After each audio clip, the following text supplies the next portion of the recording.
Chapter 61. Young Lord acts spoiled. Qianjun desires a disciple. A few days passed, and Qian Renxue, who had been feeling unwell at first, had recovered. For the last 2 days, she hadn't said a word about the Elemental Academy's exchange competition. Instead, she'd been taking walks around Tianshui City with Lin Yu. "Little brother Yu, what's wrong? You look a bit down." After spending so much time together, Qian Renxue had begun to downplay their sibling relationship almost unconsciously. Lin Yu hadn't noticed that her feelings for him were quietly shifting beyond mere sisterly affection.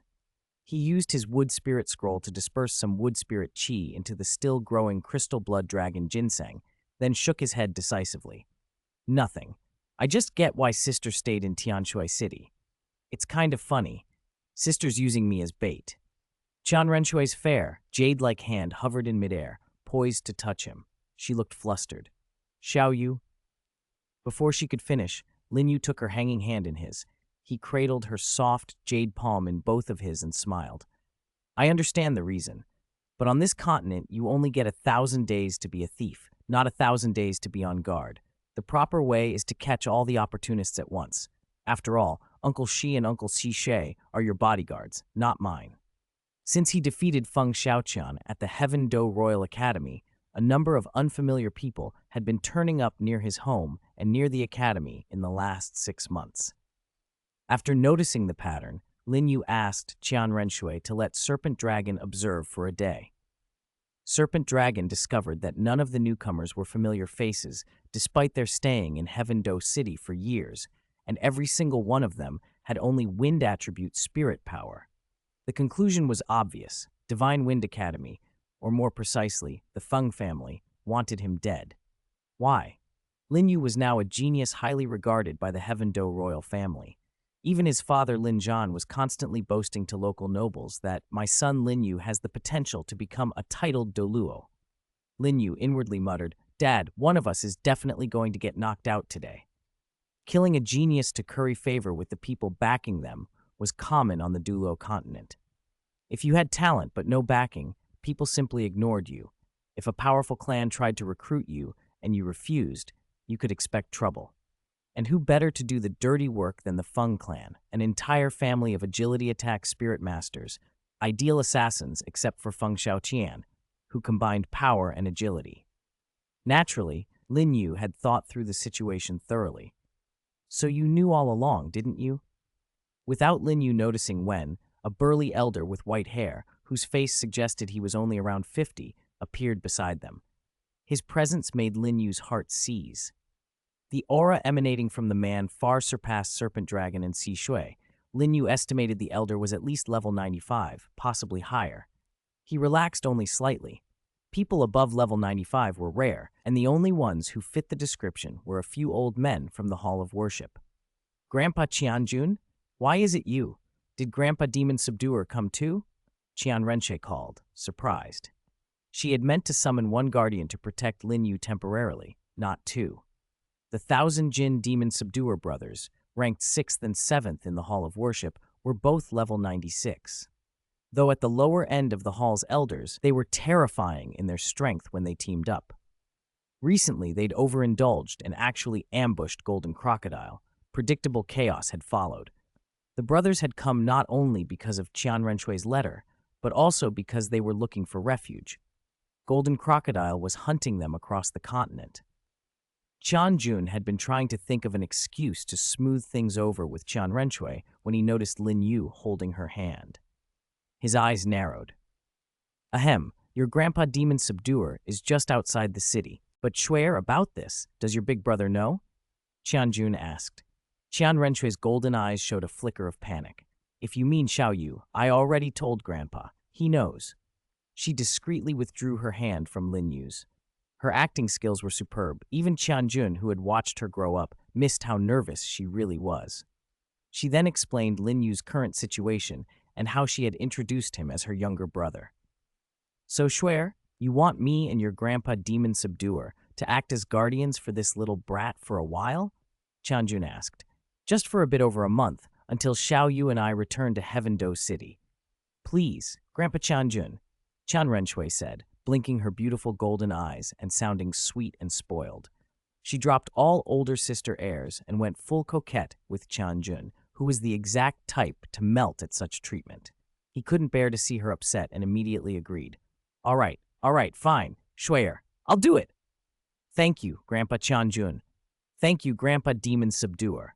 Having consented to protect Lin Yu, Qian now sized him up. Lin Yu's concealment was decent, but not enough for someone standing at the titled Duuluo threshold. Instinct made Lin Yu circulate his spirit power as he felt the heavy scrutiny. As expected of someone Shui'er favors, Qian murmured approvingly. A level 33 spirit elder before 10 years old, truly a prospect. At that, Qian Renshue's ears flushed. When she glanced at Lin Yu, a different emotion lit her eyes. But Qian didn't look at her. His attention was fixed entirely on Lin Yu. You're Xiao Yu, right? I'm Qian. My brother and I are worshippers of the Hall of Worship. For many years, we haven't taken a disciple. Today, for Shui'er's sake, I'll take you as my apprentice. What do you say? No, I don't agree. Chapter 62. The Young Lord's Possessiveness. Ominous times for family head. Feng Zhengji Qian Renshue's sudden voice startled Qian.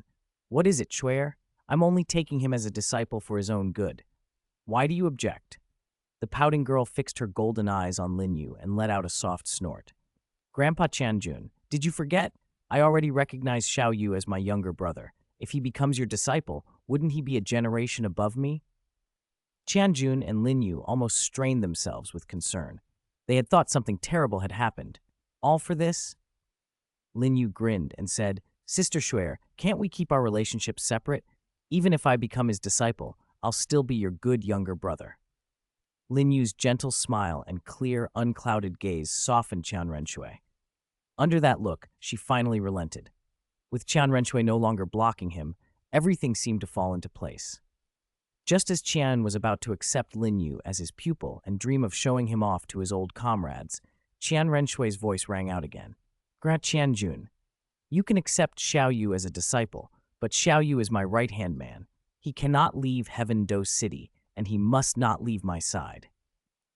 Before Lin Yu could respond, Qian Renxue had already pulled him to her side. The demand gave Qian a massive headache.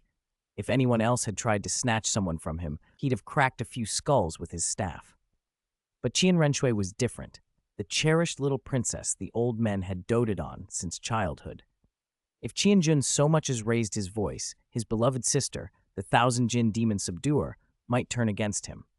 Her single stipulation shattered Qian hopes of parading Lin Yu before his old companions. After several humiliating negotiations, Qian was forced to accept unequal terms.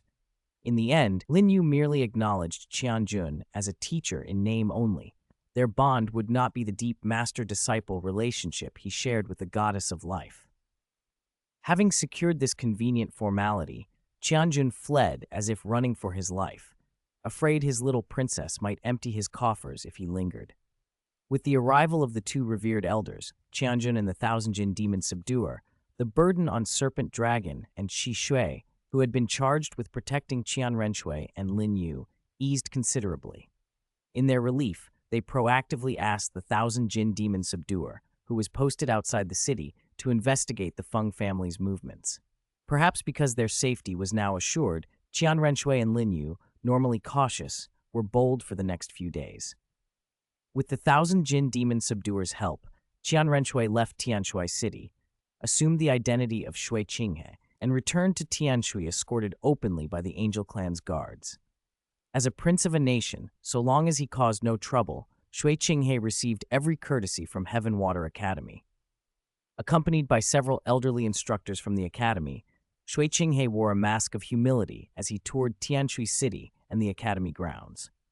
Later, at the seating area for the 5 Elemental Academies exchange competition, he met Lin Yu, who was disguised and accompanied by the titled Douluo Serpent Dragon while pretending to be a high-ranking Spirit Hall official. The two, who knew each other intimately, now spoke and bowed as strangers. They merely nodded in greeting and took their places. The final match of the Elemental Academy's exchange competition began. Only 3 contestants remained eligible by age: Huo Wushuang of Blazing Academy, Feng Xiaoqian of Divine Wind Academy, and Huyan Li of Elephant Armored Academy. Huo Wushuang and Huyan Li were spirit grandmasters at levels 28 and 27 respectively, no match on paper for Feng Xiaoqin, who was already a level 35 spirit elder. With superior power and aerial advantage, Feng Xiaoqin could kite and dispatch the two opponents in succession. Watching his son shine on the stage, Feng Baxian, Vice Dean of Divine Wind Academy, laughed proudly and turned to Academy Dean Shui Xinyue of Heaven Water Academy. Dean Shui, my son Xiaoqin was born with full spirit power and is already a spirit elder. Is that aptitude acceptable? It is indeed excellent, Shui Xinyu replied with a smile. A pity our girls at Heaven Water Academy don't often have such aptitude. Shui Xinyue, the Academy Dean of Heaven Water Academy, a level 77 spirit saint, and the aunt of Qingyu's wives, Shui Ninghan and Shui Ningshuang, kept her eyes subtly fixed on Lin Yu and Shui Qinghe. Her red lips pursed slightly as a thought crossed her mind, the Heaven Do Prince, that mysterious spirit hall figure. She wanted to see how the Feng family would cause trouble now.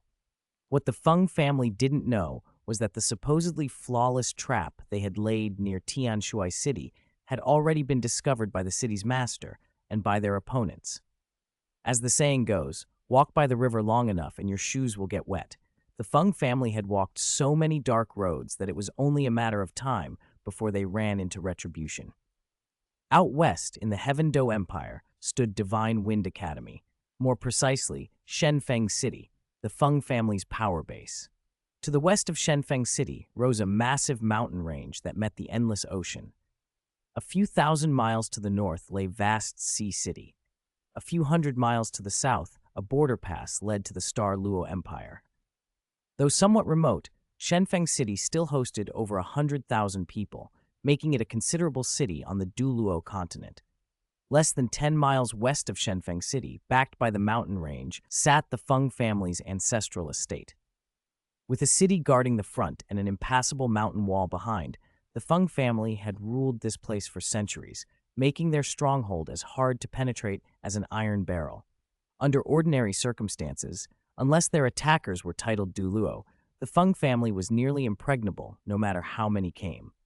Inside a luxurious courtyard of the estate, family head Feng Zhengji, also Dean of Divine Wind Academy, felt a persistent unease, a nagging premonition that something terrible was about to happen. He trusted those feelings. During his youth on the Douluo Continent, they had saved his life more than once.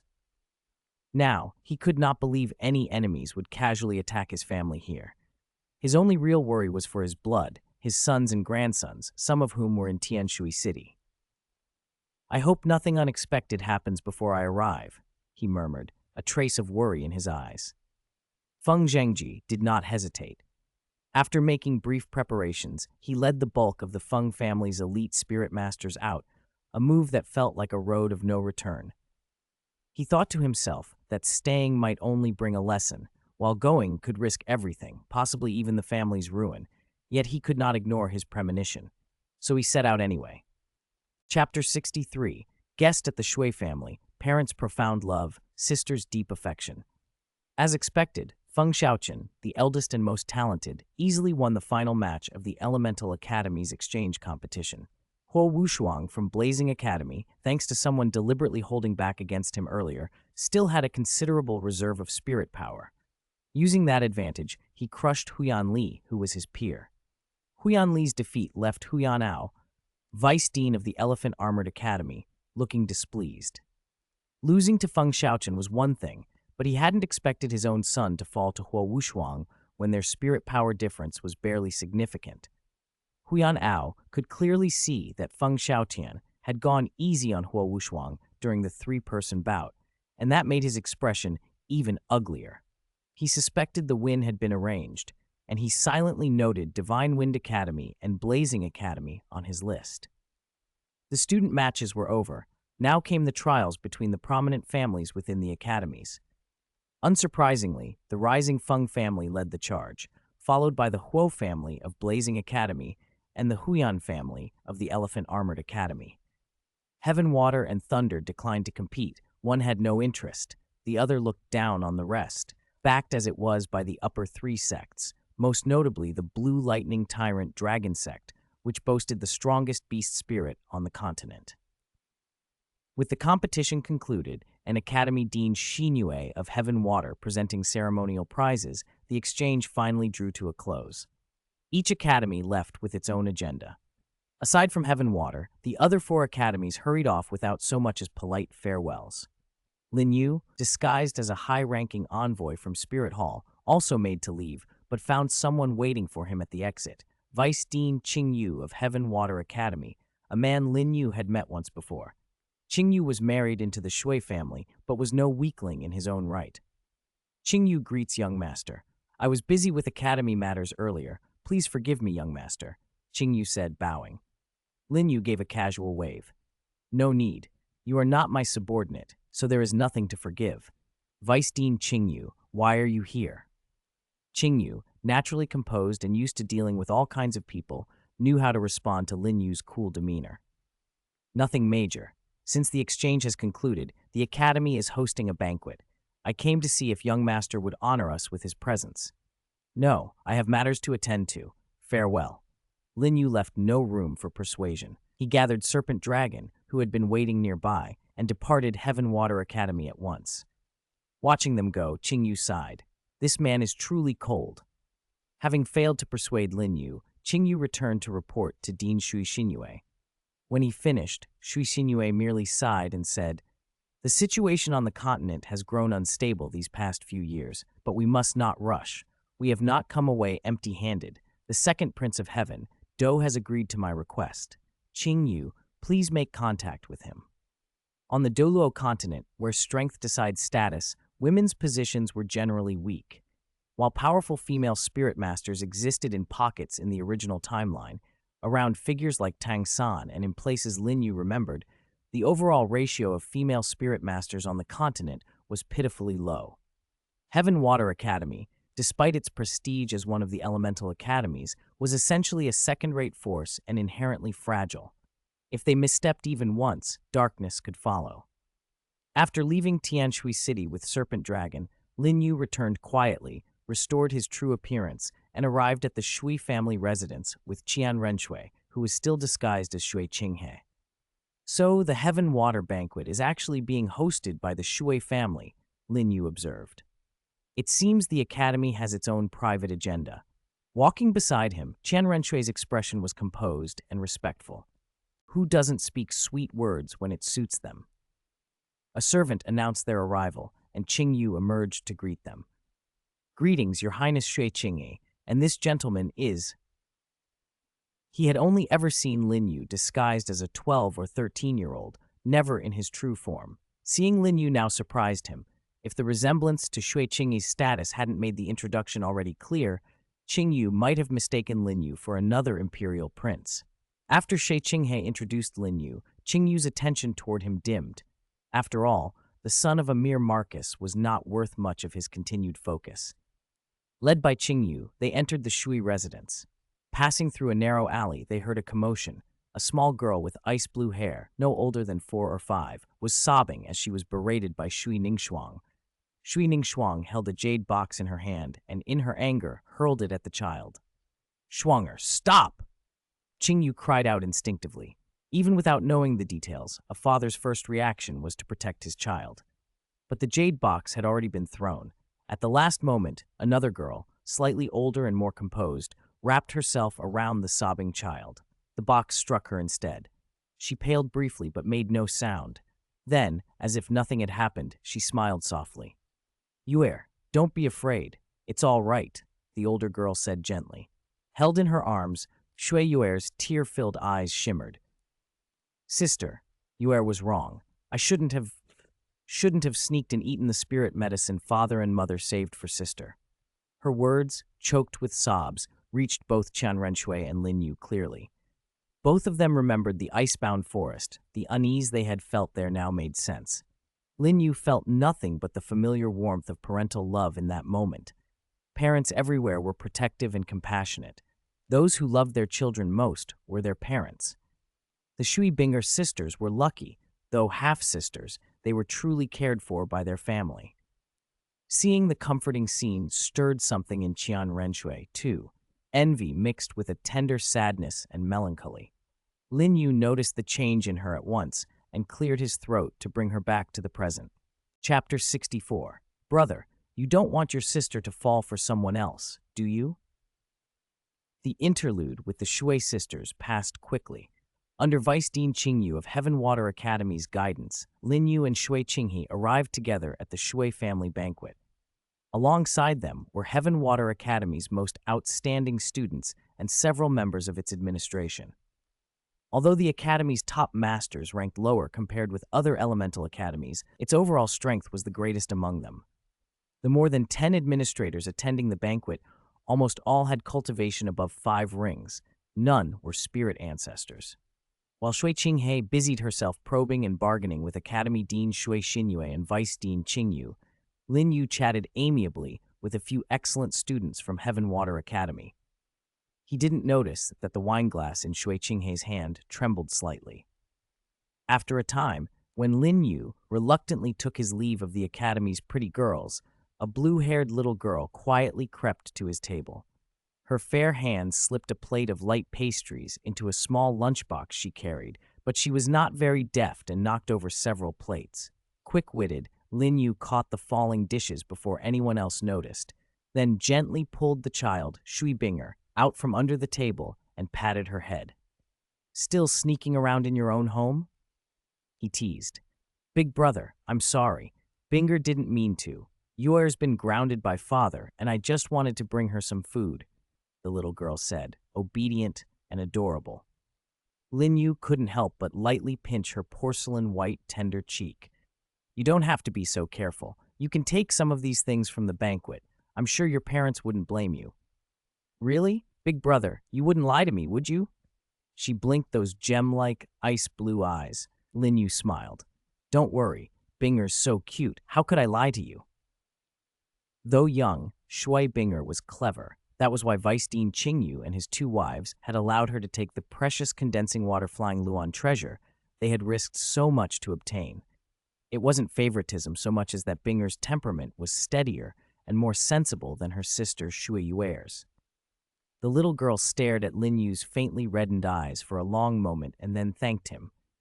As she turned to leave with the pastries, Lin Yu slipped 2 small jade boxes, each containing profound jade ice ginseng, into her lunchbox without her noticing. Watching her go, a faint smile touched his face.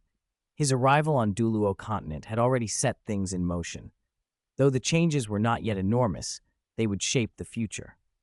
If Qian Renxue and Lin Yu hadn't hunted spirit in the icebound forest, Vice Dean Qingyu and his 2 wives might have found it difficult to escape the condensing water flying Luan's pursuit, perhaps even forced to sacrifice themselves.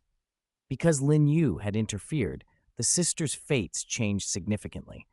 With their parents' care and the new resources he'd given them, they might become even stronger than in the original timeline. He could already picture a future, Tang San, proud of his blue-silver binding, being shaken to the core by Shui Binger's competence.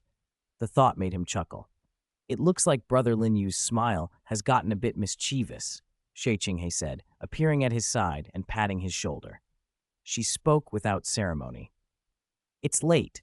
We should leave. I expect someone will come to see us off tomorrow." She didn't have to spell it out for him. Lin Yu knew the Feng family, who had long intended to use him to curry favor with certain people in Spirit Hall, would probably be waiting on the road from Tianshui City to Heaven Do City. Shui Qinghe hadn't contacted Thousand Jin Demon Subduer Qian Jun yet. She'd learned of the threat from Heaven Water Academy and immediately told Lin Yu. They took a carriage back to their inn. It was late.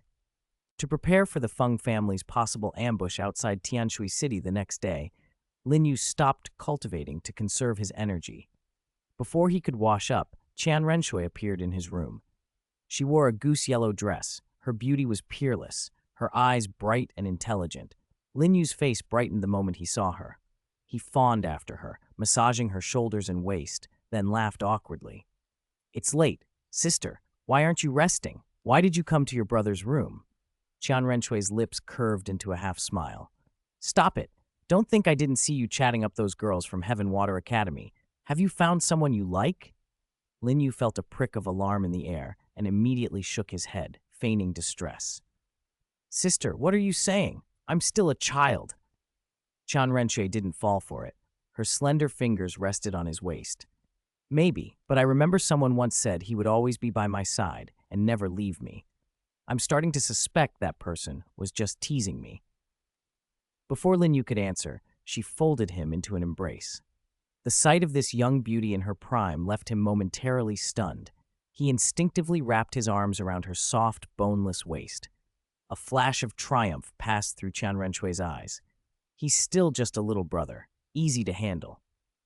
With Lin Yu cradled against her, Qian Renxue spoke softly, voicing a fear that he might leave her. Lin Yu grew anxious and tried to comfort her, murmuring reassurances. After a while, when she judged the moment right, she revealed her true intention. Her pretty face buried in his shoulder, she smiled playfully. Then it's settled, Xiao Yu. You'll always stay with your sister. You must keep your promise. Lin Yu blinked. He'd never seen his sister act like this. She usually chased him with a sword. Okay, I promise. But sister, isn't it a little mean to trick me like this? Qian Renxue released him just enough to wrap her arms around his neck. Warmth radiated from her golden, phoenix-like eyes. Yes, sister shouldn't trick you. But Xiao Yu, you said you'd always stay by sister's side. You wouldn't want sister to fall for someone else, would you?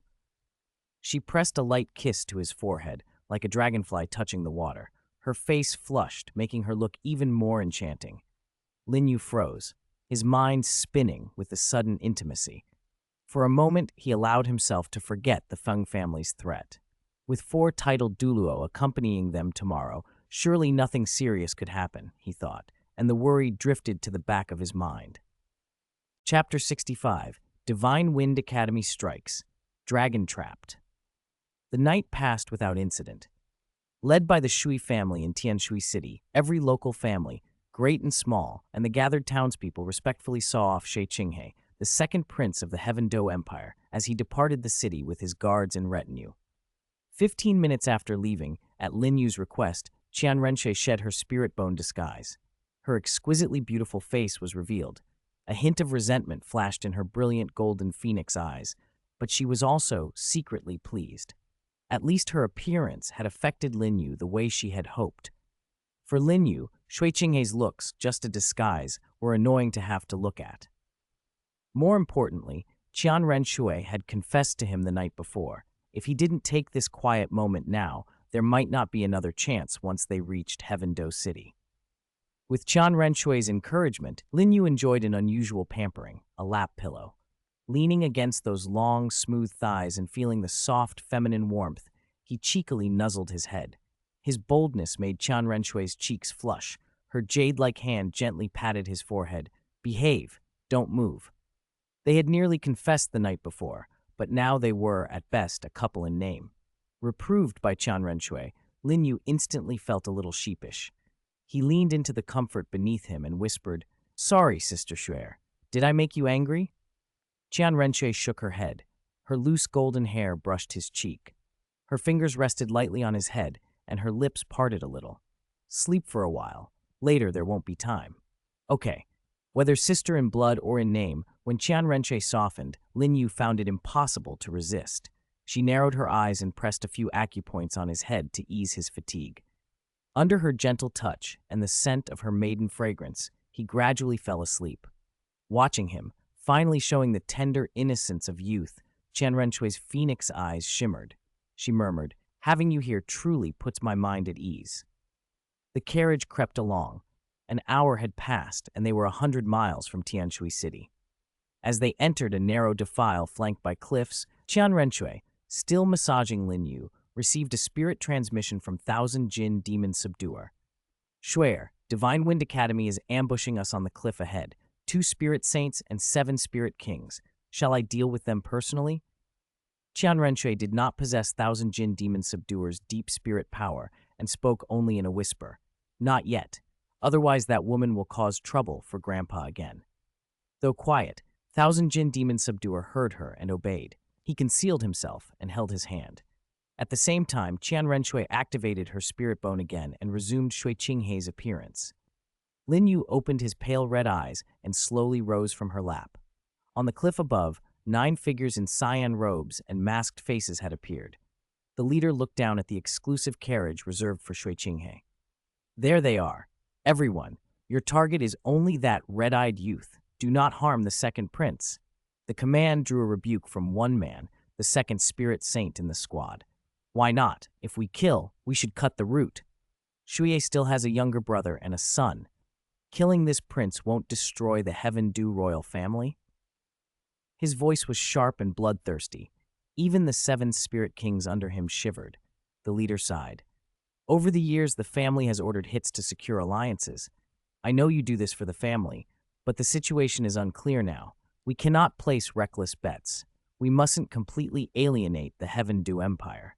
Understand? Invoking the family's name put a stop to the man's murderous insistence, an old tactic the leader had used, and one that had helped him secure his own position in the Feng family. Seeing Shi Qinghei's carriage enter the midpoint of the defile, the leader signaled. The 7 spirit kings stationed on the cliffs kicked loose the prepared boulders. Massive rocks crashed down to block the road below. The thunder of falling stone was so loud it would daze ordinary people. With the path sealed, the cyan-cloaked figures dove. They were all wind attribute fighters. The 2 leading spirit saints manifested their spirits, a pair of storm devil wolves, advanced spirit beasts, and descended like hunting wolves. The guards, officially the prince's personal guard, but actually angel clan operatives, did not panic. The leading spirit king bellowed, "Form ranks. Protect your highness." Shi Qinghei and Lin Yu leaped from the carriage. Instantly, they recognized the leader, Feng Boxian, vice dean of Divine Wind Academy. "Attack!" he shouted. Feng Boxian wasted no time. Dozens of razor-sharp wind blades erupted toward Lin Yu.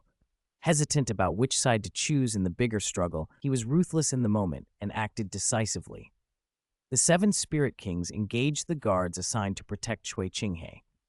Feng Boxian's younger brother, Feng Zhongsheng, the bloodthirsty man from before, activated his 5th spirit skill, Devil Wolf Howling Windbreak. A cyan whirlwind roared toward Shui Qinghei, intent on tearing him apart. Seeing the attack, Lin Yu grinned. "Sister Shuer, didn't you say being a prince is exhausting? Why not fake your death and run? This is the perfect chance." Qian Renxue, disguised as Shui Qinghei, glared at him and snorted lightly. "No need. I made a promise. I'll keep it. Haha, Shuer is right. We may not do much, but we can handle these small fry."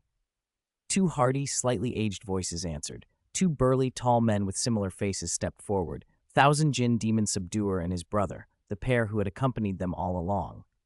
As their presence as titled Douluo unfurled across the battlefield, the 7 spirit kings, the 2 spirit saints, and Feng Boxian and Feng Zhongsheng felt a cold dread. 2 words formed unbidden in their sea of consciousness. It's over.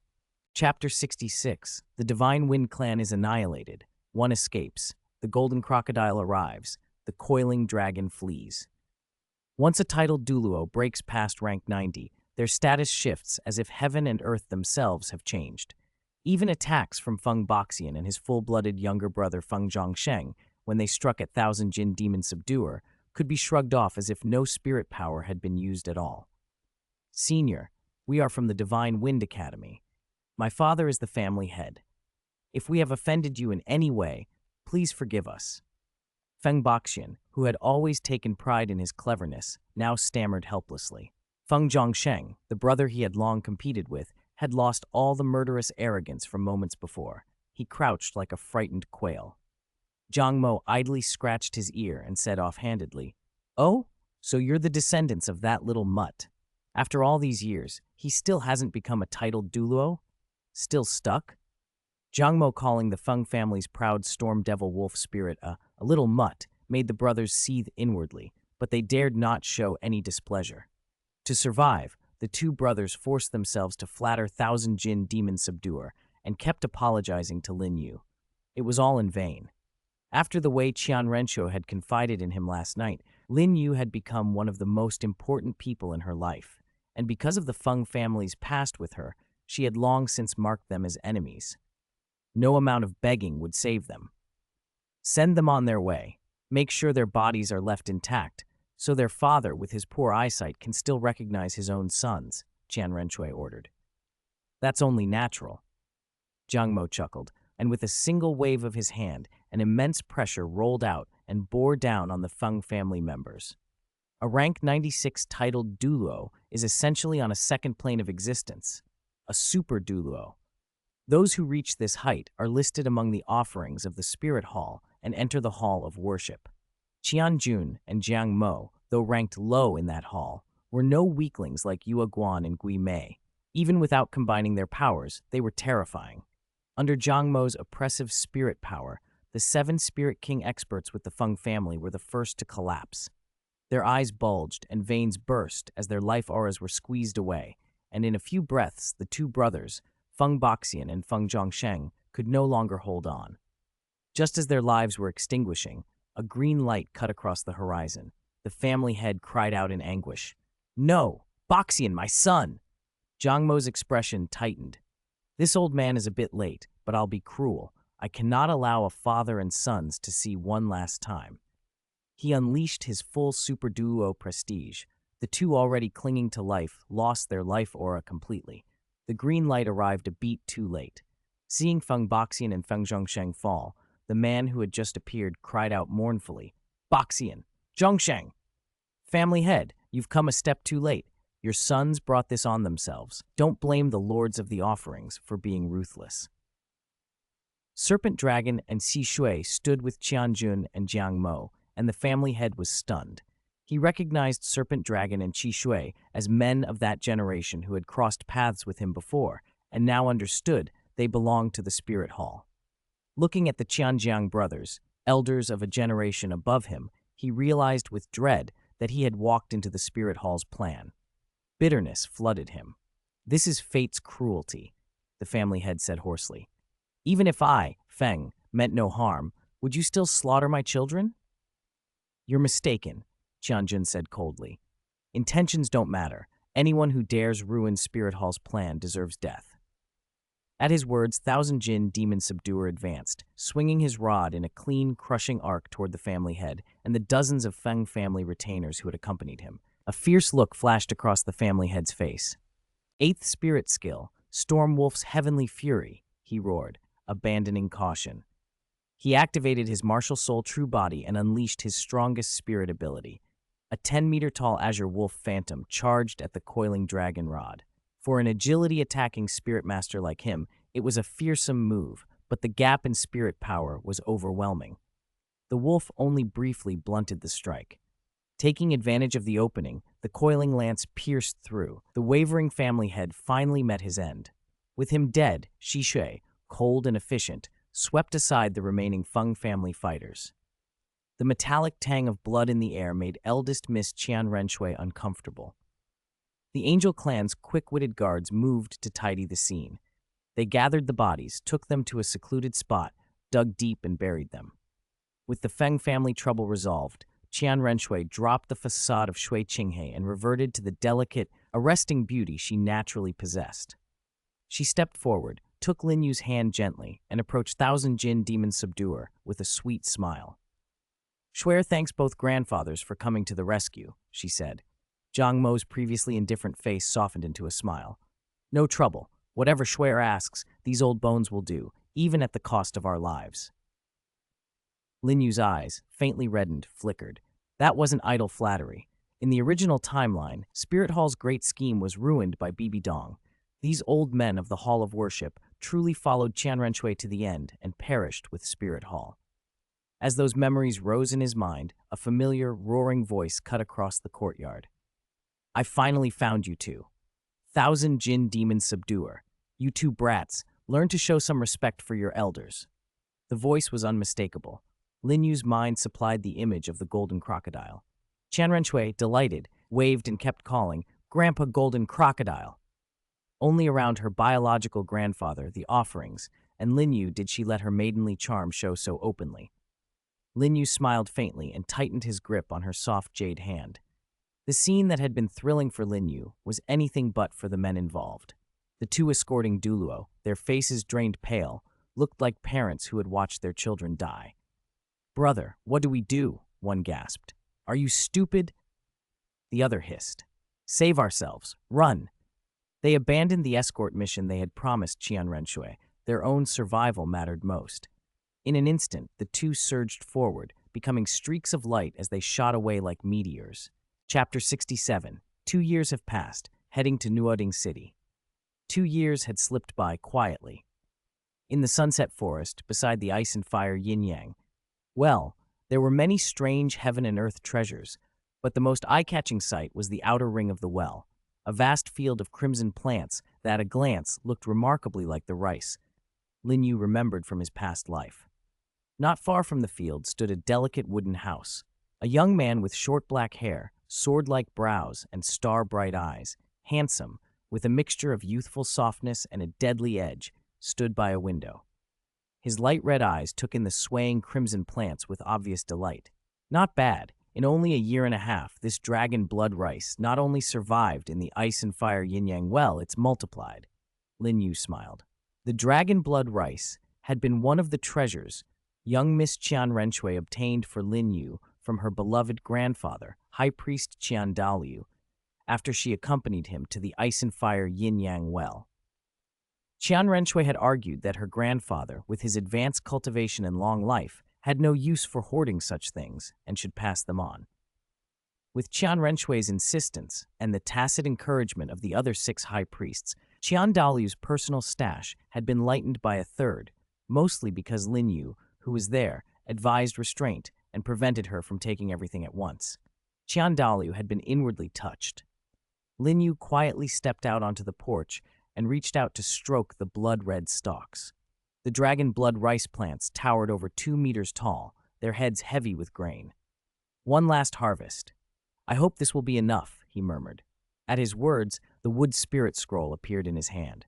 3 spirit rings, 2 purplish and 1 dark, manifested around him. To an untrained eye, the colors might have seemed unchanged from 2 years ago, but anyone who looked closely would notice the difference.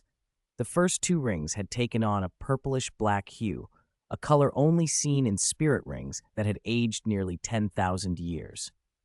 That subtle change was one of Lin Yu's accomplishments over the past 2 years. As the Academy's top genius, he'd bent the rules. Using the Wood Spirit Scroll's ability to strengthen its own rings, he had raised his first 2 rings to the brink of the 10,000-year mark, and his 3rd ring had already reached 30,000 years. Now, as he prepared for that year's final use of the Wood Spirit Scroll, a surge of spirit power burst forth. Wood Spirit Qi poured from the scroll and instantly suffused the ice and fire yin-yang well. Even the heaven and earth treasures embedded in the crimson field seemed to tremble gratefully, as if acknowledging Lin Yu's cultivation. The dragon blood rice, too, reached the final stage of ripening. Each stalk bowed under the weight of its heavy grains.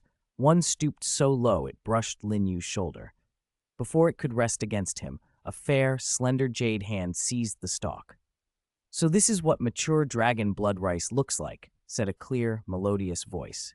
Grandpa said it ripens once every 300 years, and he'd only seen it once in his life. He must have been lying. Qian Renxue stood beside him. Her golden hair fell to her waist, and she wore a gold-threaded palace dress, simple in pattern but ancient and elegant, with a golden stand-up collar protecting her graceful neck. Her beauty was cold and striking. Compared with 2 years ago, she had changed a great deal, but her feelings for Lin Yu remained as steady as ever. Her phoenix eyes shone with curiosity, her mouth simultaneously teasing her grandfather. Lin Yu's light red eyes softened as he looked at her. She was only a few centimeters taller than him now. "Sister Shuer, High Priest didn't lie. You forgot the ice and fire yin-yang railing. Well, accelerates growth tenfold, and my wood spirit scroll helped too." "I know."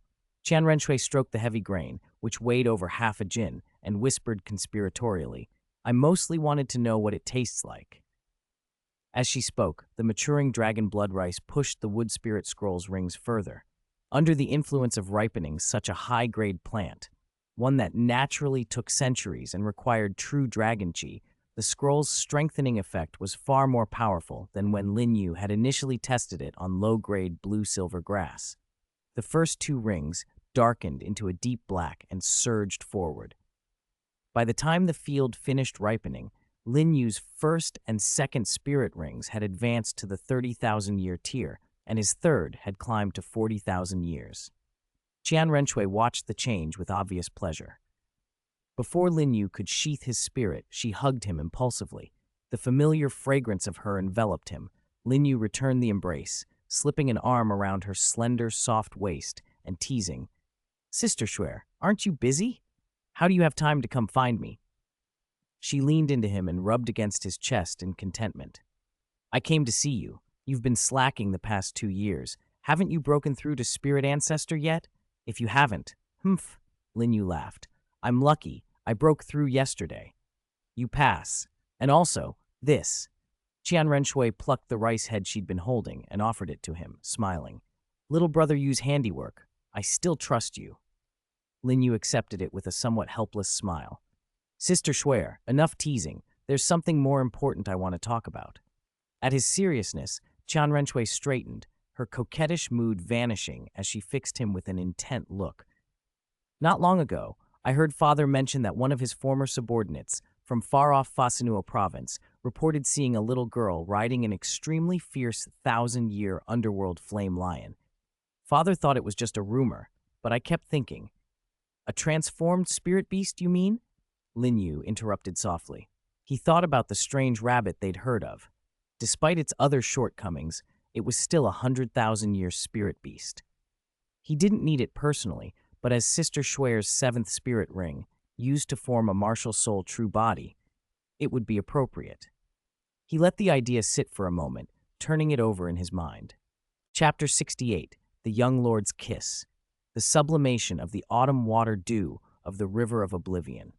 That evening, Lin Yu harvested the last small patch of dragon blood rice with a sickle and placed it straight into a spirit storage tool with a 30 cubic meter capacity that Qian Renxue had prepared in advance. Even after finishing the harvest, Lin Yu, already a level 40 quasi-spirit ancestor, felt only slightly tired. When he returned to the wooden house, Qian Renxue, who had learned to prepare a few simple dishes under his guidance, had already laid out dinner for the two of them. "Are you done?" she asked. Qian Renxue wore a golden palace gown and carried a small basin of dragon-tooth rice, the result of grinding the translucent, agate-red dragon blood rice husks, with a smile blooming on her face. Lin Yu reached out and dotingly stroked the girl's fair, tender cheek. "You prepared this yourself?" Qian Renshue's pale face puffed in mock annoyance. She gave Lin Yu a glare as if scolding him. "This is mine. You're not allowed to eat it." Despite her words, she naturally split the dragon-tooth rice in half and offered him some, guarding her portion like a protective kitten. After a wary glance, she put a spoonful into her mouth. Chewing carefully, she found it pleasantly tasty, but felt nothing extraordinary. She huffed and complained about her grandfather. "This doesn't seem to do anything. Maybe grandfather's memory is going. He exaggerated." Lin Yu watched her lack of reaction and felt a little suspicious. Just as he was about to try the dragon-tooth rice himself to test its effects, he noticed Qian Renshue's face had flushed an unusual red. Before he could say anything, she circulated her spirit power to refine the rice she had eaten. Fortunately, her cultivation was high. As a level 62 spirit emperor, she suppressed the rice's contained power after a few breaths. Seeing Qian Renxue in such a disheveled state was rare, and Lin Yu smiled as he came over and gently embraced her. "How do you feel?" She leaned her small head against his chest and murmured, "It's okay. It does temper the body somewhat. Grandfather said the effect is strongest the first time, but if you eat it year after year, it remains very good. So, Xiao Wu, plant more when you get back." Lin Yu agreed readily. After eating a little, he carried the beauty in his arms to rest. "Don't overthink it. They only slept together. I solemnly declare nothing else happened." The night passed uneventfully. In the morning, Qian Renxue checked her clothes. Although a little rumpled, they hadn't been removed by a certain little rascal. Her teeth flashed in a small smile, and a hint of mischief appeared in her autumn watercolored golden eyes. Her cherry-red lips curved. "Humph, you bad little brother, you bullied me so much last night. If you don't bring back that transformed spirit beast, don't even think about sleeping with me again." "Understood, Sister Shuer," Lin Yu replied, lying on the other side of the bed with his chin resting on her slender shoulder. His warm breath made her blush. Just as she reached to pat him, her movement was a little too large and he captured her cool, soft lips. His successful surprise kiss left Qian Renxue suddenly softened. She didn't struggle or resist and let him hold her. Lin Yu himself was a little stunned. He hadn't expected to find the courage to take the initiative towards Sister Shui. It felt surreal, but with the softness of her lips and her cooperation, he became bolder. Time passed, and only when they were both nearly out of breath did they reluctantly part. Both were flushed, and Qian Renxue's lips were noticeably redder, which made Lin Yu's heart beat a little faster. After they calmed their pounding hearts, they used spirit power to reduce the swelling and redness, and then stepped out of the wooden house. Outside, Serpent Dragon and Sishe stood looking exhausted from a night of little sleep. In Lin Yu's previous life, their dark circles could have been national treasures. When the two elder guardians saw Qian Renxue in good order, they sighed in relief. Thankfully, nothing had gone out of line. The high priest had instructed them to let nature take its course, and only to protect Qian Renxue and Lin Yu. But from the elders' point of view, they could never truly be so hands-off. If anything happened, they would be the ones to suffer the consequences. So last night, they had watched over the pair closely. They had not expected that, even sharing a room with their young lord, Lin Yu would fail to take down Qian Renxue. Was this the legendary worse than a beast? The elders were secretly relieved. If Lin Yu had known what they were thinking, he would have scolded them, even at the risk of being beaten. He was only 12. If he had really taken down Qian Renxue, never mind whether Qian Daoliu would fly in from Spirit City and hack him to death, Lin Yu certainly did not want to break the record set by Oscar's father of having a child at 14. After leaving the ice and fire yin-yang, Shay and Serpent Dragon escorted the two to an exit in the southern part of the Sunset Forest. Qian Renxue tidied Lin Yu's clothes with practiced care and said softly, "When you reach Fasano province, go to the border between the two great empires first. Someone is already waiting for you there. A senior from Spirit Hall. You must show him proper respect." Her tone on that last sentence was slightly emphasized, and Lin Yu understood immediately. "Sister Shui, don't worry. I will treat that senior with respect. All right, go early and come back early. Heaven Do Empire seems to be growing impatient." After giving him several more instructions, and despite her worry, she finally waved him off. Watching Qian Renxue head toward Heaven Do City, Lin Yu went to a manor belonging to his Lin family on the southern edge of the Sunset Forest. Once inside his room, Lin Yu closed the door decisively. At some unknown moment, a green leaf with dewdrops had appeared in his hand. It was the heaven and earth treasure he had intended to use as the third spirit ring for the wood spirit scroll. The autumn water dew of the River of Oblivion, an elixir that could increase one's mental force when consumed. Before taking the autumn water dew, Lin Yu activated his second spirit, the wood spirit scroll. After 2 breaths, the fourth wood spirit force emerged from the scroll and instantly merged into the autumn water dew of the River of Oblivion. Chapter 69, Autumn Water Beauty, the second inner vision test in the Sea of Consciousness. A moment after absorbing the autumn water dew from the River of Oblivion, Lin Yu felt the power feedback and a new black spirit ring formed around him. His spirit power had climbed to level 41. The autumn water dew was an immortal herb, not a spirit beast, so raising his spirit power a full level was already excellent. The instant the spirit ring appeared, a new spirit ability bloomed in Lin Yu's mind. Autumn Water Beauty temporarily triples the user's mental force, suppresses any enemy mental attacks and interference within a certain radius, and by immersing oneself in this ability for 15 minutes each day, steadily increases mental force. In an era 10,000 years from now, this technique could have crippled one of Huo Yuhao's spirits. Mental-type spirit masters are extremely rare, Lin Yu thought. Not counting the future, even now she's barely in that category. He recalled the fox Bibi Dong had raised as a daughter, and a strange smile flickered through his light red eyes, imagining how helpless those who couldn't resist his spirit power would be. He quelled the daydream and looked at the 3 plump dewdrops resting on the green leaf before him. Without hesitation, he picked one up, guided it with his spirit power, and swallowed it. Then he began to refine the dewdrop.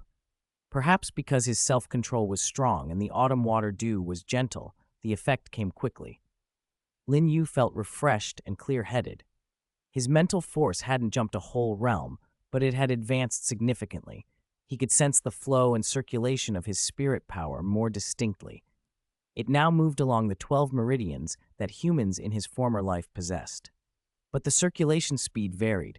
The 8 side meridians flowed quickly in parallel, while the central Ren and Du meridians lagged, running at least a grade slower. The sensation stirred memories of Taoist scriptures he'd studied on Wudang Mountain. Could this be the legendary inner vision, the awakening that comes only after reaching a certain level of cultivation? There was something else. On the current Douluo Continent, Tang Chen wasn't the only one with a legacy. In his previous life, Lin Yu had nearly become the sect leader of Wudang. His boxing and sword techniques had already absorbed profound essence. If not for an unstable state of mind and insufficient strength, he might have reached Grandmaster. That past had spared him the need to drill spirit power control from scratch. Controlling spirit power was, in essence, controlling oneself, and he had long done that. Yet in that life, he'd only ever mastered himself, still some distance from true inner vision. Now that he had broken into inner vision, the need to practice spirit control was even less urgent. As he prepared to leave the inner vision, Lin Yu's consciousness slipped into his sea of consciousness. The towering ancient trees stood there as ever, and at once he thought of his master sister. It might be the life divinity. Several years had passed since he completed the first god test, so the second one should be due. Sure enough, a gentle, slightly surprised voice sounded in his mind. "Oh, good disciple, you've done remarkably well, reaching the 4th stage so quickly." The voice belonged to his beautiful master sister. Hearing that affectionate tone after so many years made Lin Yu ache with nostalgia. Little Green, the goddess of life, let out a delighted cry. "Ha, you little rascal, not bad at all. It's only been a few years, and you've already gotten your little angel." Lin Yu frowned inwardly. Little angel, did she mean Sister Shuer? He thought of Bibi Dong's fox and felt a flash of amusement. "Master sister, you are a goddess, not a madwoman," he muttered in his head, but outwardly preserved his composure. "Bad disciple," the goddess chided. "Don't speak ill of your sister. And yes, your little angel is indeed good. You must work hard to win her over completely."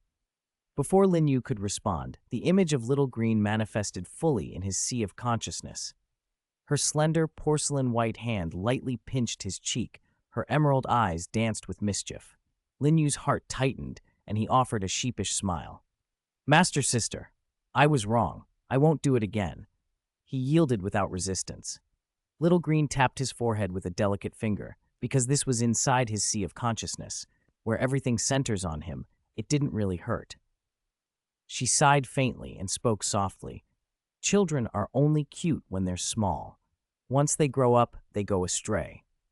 Lin Yu bristled inwardly. If she had something to say it plainly, and then realized with surprise that his master sister seemed to be reading his thoughts. He wondered whether other divinities possessed the same ability. Setting that aside, he quickly adopted a contrite tone. "Hey, master sister, I've always been your good disciple." Little Green gave him a fond, probing look. I'm not sure you're truly good yet. I'm here to give you your second god test. This one's a real trial, not like the first. Do you understand?" Lin Yu's expression turned serious. "I understand, master sister. I'll pass it." "That's my good disciple. Keep it up. Come to the god realm and take my place someday." Her smile bloomed like a flower. Then her image faded from his sea of consciousness, and another gentle voice spoke. "Life divinity's second test. Make the seed of life sprout." A perfectly round, emerald green seed suddenly appeared in Lin Yu's inner world. He emerged from his sea of consciousness and found himself staring at the 2 remaining drops of autumn water dew that had been distilled by the wood spirit scroll. He carefully stored them away.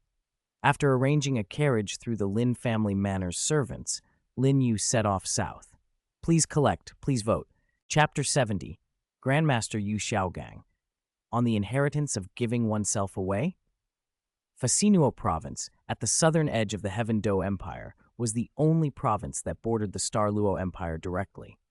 On either side of it lay the Balak Kingdom and the Sylves Kingdom, 2 realms enfeoffed by the Heaven Do royal family, nominally allied with the Empire but estranged in spirit.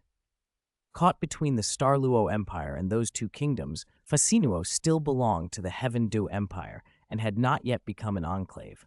Even so, the imperial court feared the Starluo Empire might seize Fasinuo at any time. When the local nobles began to withdraw one by one, the already poor border region suffered further. Its value to the Heaven Du royal family plummeted. Lin Yu, who had come a long way from near the Sunset Forest, drove his carriage slowly along the roadside. After traveling for some time on a stretch with no villages or inns, he finally saw a ragged commoner ahead. Before the man could react, Lin Yu halted his carriage right in front of him, blocking the path. The commoner, taken aback by Lin Yu's unusual dress and bearing, dropped to his knees and cried, "Mercy, my lord!" Lin Yu was slightly bemused. He tossed a few silver coins casually onto the ground. "I have a question. How do I get to the Heaven Du border?" The commoner's eyes lit up at the sight of the coins. He snatched them up and said, "Reporting to my lord, Nuoding City is less than 30 li ahead. After Nuoding City, go south another 100 li until you come to a mountain range, then turn left. Pass the mountains and go about 10 li further. That's where the border lies between the two empires." Satisfied, Lin Yu drove off without further ado. The man watched the carriage go and breathed a long sigh of relief, thankful he hadn't run into a murderous master who would have taken his life. Less than half an hour later, Lin Yu's carriage reached a modest but decent-sized town. 3 large stone characters, Nuoding City, hung over the gate. Though it was noon, the streets in front of the gate were busy with people waiting to enter. The town looked lively. "Nuoding City is nothing special," Lin Yu muttered to himself.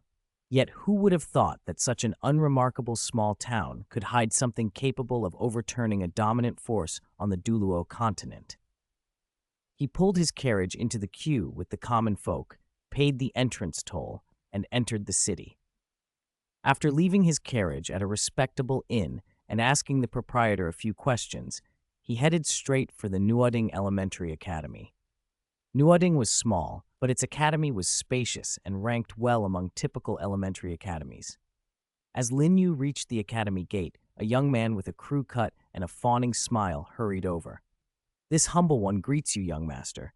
May I ask what brings you to our little academy?" The gatekeeper's job demanded sharp eyes. The moment he saw Lin Yu, he judged the man's background to be extraordinary. Lin Yu had noticed the gatekeeper, but had meant to ignore him. Now, with the man approaching, Lin Yu's indifferent face softened into a polite smile. "I'm looking for someone.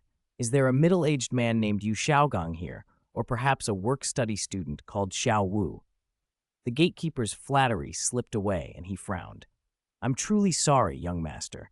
I don't recall anyone by those names at Nuoding Academy. Besides, it's the holiday. The semester doesn't start for another 10 days. The teachers and students aren't around. Only the principal and the staff remain. Oh, and possibly that freeloader." Lin Yu smiled and shook the gatekeeper's hand. "Thank you. Perhaps I misremembered, and they're in the neighboring Nuobe city. Sorry to have troubled you. I'll be on my way." When he left, the gatekeeper stood staring at the dozen or so glittering gold coins in his palm, muttering, "He really is a big shot. Speaks so politely, and so generous, too." Glancing around to make sure no one was watching, he tucked the coins into his robe. Lin Yu continued into the town. He'd arrived a bit earlier than planned, but that was fine. Early had its advantages, and he still needed to locate the imperial border. Walking down a slightly crowded street, a middle-aged man in a plain black long gown rushed past. He had a crew cut, stubble, and an air of "do not approach." He was darting to avoid a speeding carriage and, in his haste, barreled straight into Lin Yu. Lin Yu frowned and reached out, pressing a hand to the man's shoulder to steady him. The other man bristled at the touch and snapped, "Let go!" Before Lin Yu could release him, the man swung at the hand on his shoulder. Lin Yu's expression shifted. He hadn't expected to run into such a ridiculous scene again, like that old story with Hao Jian and the old woman. But more than that, the man felt oddly familiar. With his crude temper, the rare crew cut, and his being here in a remote place like Nuoding City, Lin Yu blurted, "Grandmaster." The onlookers were puzzled. The man, Yu Xiaogang, who'd been held steady, frowned and demanded, "Boy, who are you, and how do you know me?" Lin Yu's mouth twitched. Of all people, it really was Yu Xiaogang. Looking at his uninspiring face and the pitifully low spirit power he gave off, Lin Yu could not fathom how Bibi Dong, the respected holy maiden of Spirit Hall, had fallen for him. Perhaps among Bibi Dong's generation, there hadn't been any outstanding male spirit masters. If his late father-in-law hadn't cornered Bibi Dong in that secret room, would she have had the same giving oneself away tendency as his sister Shuer? And if Sister Shuer carried that trait, could she have inherited it from Bibi Dong? The more he thought about it, the more absurd it seemed. Regardless, Lin Yu decided Yu Xiaogang needed a lesson, if only for daring to snap at him. Young Master Lin would make this pig-headed brute understand why flowers are red. Chapter 71, The Heartless Grandmaster. Yu Xiaogang, call me Grandpa, upon reaching the border. Lin Yu's pale red eyes were cold. His long, fair hand shot out like a blade and clamped onto Yu Xiaogang's shoulder blade. A faint crack echoed, and Yu Xiaogang, who hadn't expected it at all, was hit by a wave of sharp pain. Yu Xiaogang, a little over 1.7 meters tall and slightly shorter than Lin Yu, immediately understood that Lin Yu intended him harm. Reflexively, he ignored the civilians around them and activated his spirit power. Even so, he wasn't a spirit elder. At level 29, he was one of the weaker spirit grandmasters, far from strong enough to face superior spirit masters. Against a genius like Lin Yu, someone who could single-handedly take on a spirit king while at the spirit elder realm, fight toe-to-toe with a spirit emperor, and who was now already at the spirit ancestor realm, Yu Xiaogang's chances were slim. Lin Yu wasted no mercy. Spinning his palm, he struck straight at Yu Xiaogang's chest. The blow came too fast. Before Yu Xiaogang could properly gather his spirit, the force sent him flying more than 10 meters. The sudden violence scattered the nearby townsfolk like startled birds. Only a spirit master could produce such power with a single strike. Ordinary people dared not intervene in the affairs of spirit masters, so everyone hurried away when they realized this was a clash between two spirit masters. When the crowd had fled, Yu Xiaogang spat blood, coughed, and staggered back to his feet. That he was still standing surprised Lin Yu. He hadn't even used spirit power for that last strike, and yet the physical force alone should have left a weaker spirit grandmaster incapacitated. Yu Xiaogang glared at Lin Yu with a mix of pain and arrogance. "Kid, who exactly are you?" he demanded.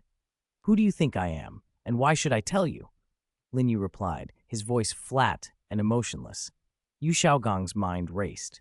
The coldness in Lin Yu's tone and the ruthlessness of the attack fed countless wild guesses. Then, strangely, Yu Xiaogang reacted in a way that dumbfounded Lin Yu. He ignored his injuries and called out for help, summoning a round, plump, purple pig spirit. His unruly face hardened with determination as he spoke to Lin Yu. "Fine, senior, even if you won't say it. I get it. She abandoned me back then. Are you still not going to let me go?" Lin Yu felt a headache form. The accusation was ridiculous. He had no idea what Yu Xiaogang was talking about, and it seemed Yu Xiaogang had mistaken him for someone from Spirit Hall.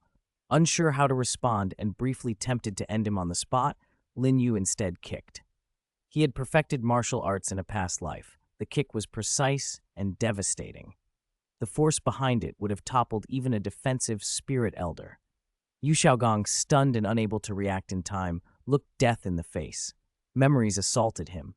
His heartless family, the beautiful woman from Spirit Hall, a cousin met in middle age. His failures and regrets left him resigned. All he had was a famous treatise and a wrecked life. He closed his eyes, waiting. At that instant, a man roughly Yu Xiaogang's age, his forearm covered with fine scales, stepped in between them and took the kick. The attack slammed into him, but he stood firm. Yu Xiaogang blinked in surprise. "You Lin?" "That's right, Brother Xiaogang. The sect master sent me to protect you." "I was eating and didn't expect you'd be in trouble," the man said. He was Yu Lin, a collateral outer disciple of the Blue Lightning Tyrant Dragon sect. Because of the friendship he and Yu Xiaogang had shared in youth, Yu Xiaogang's father, the sect master, had secretly assigned Yu Lin to keep an eye on him. Yu Lin had quietly followed Yu Xiaogang for years, and his relaxed vigilance is why danger almost found Yu Xiaogang now. Yu Xiaogang bristled when he heard sect master. "Yu Lin, get away! He's after me! I don't need that man's help!" "Brother Xiaogang, this person is very strong. Don't you me. I said I don't need his help. Didn't you hear me?" The two arguing over pride and past wounds, and in the commotion, Lin Yu was completely ignored. Seeing the guards of Nuoding City not yet arrived, Lin Yu used the distraction to slip away. He had not expected Yu Xiaogang's father to be so thorough, dispatching an expert at the Spirit Emperor level to shadow his wayward son. Failing to kill Yu Xiaogang didn't trouble him. With his timing set, Lin Yu left Nuoding City and headed straight for the border between the Heaven Do and Star Luo empires. He traveled through the day and reached the mountain range near the border just as night began to fall. Not wanting to detour, he cut directly through the peaks. Less than 15 minutes into his crossing, he ran into a middle-aged man in gray robes. The man looked kindly and about 40 years old. Lin Yu internally sighed.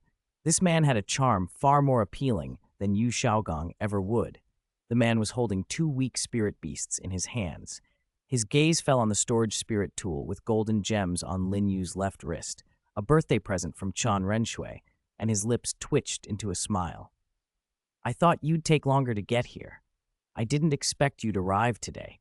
Lin Yu hesitated. Could this be the person who had been waiting for him? The man, noting Lin Yu's pause, said nothing more. Instead, he reached out and slapped the back of Lin Yu's head. "Little brat, you ran off with my precious granddaughter, and you still refuse to call me Grandpa." Chapter 72, Benevolent Grandfather, Filial Grandson. Qian Daoliu is shocked. He won big. Night lay heavy over the mountain range near the Star Luo Empire's border. A single bonfire flickered in a hollow among the trees. Qian Daoliu, over 100 years old, but still carrying the bearing of a vigorous middle-aged man, sat with his eyes shut.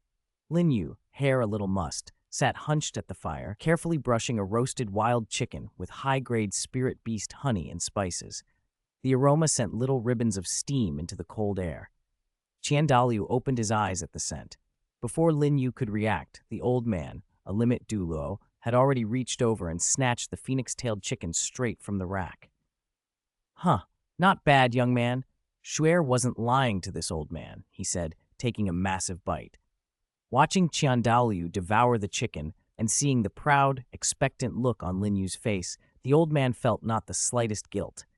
His precious granddaughter had been snatched away. Sparing Lin Yu any trouble was already grace enough. Besides, this boy had been courting his granddaughter for some time.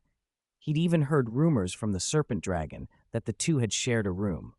When he first learned that, Qian Daoliu had nearly flown to Heaven Do City in a rage. Only the restraint of his elder brothers in the Hall of Worship had kept him from canceling the wager between Qian Renxue and Bibi Dong and forcing Shuer back to Spirit City.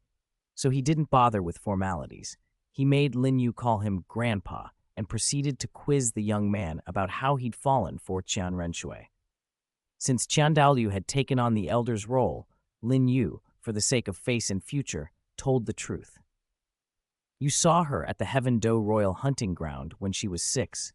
Qian Daoliu snorted after hearing Lin Yu's story. "Of course you fell for her then. Kids have no sense."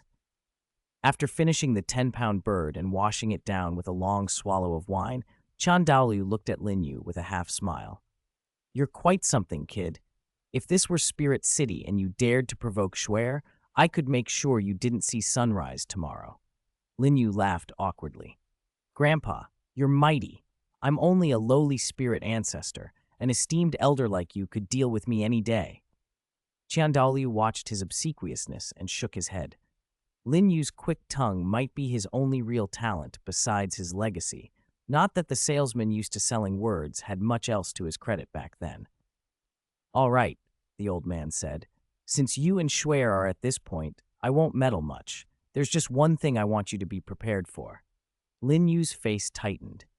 He guessed what the old man would say, that at some point Qian Renxue might pay the price for some future ascension, that Qian Daoliu might sacrifice himself, and blurted, "Grandpa, look at the bright side.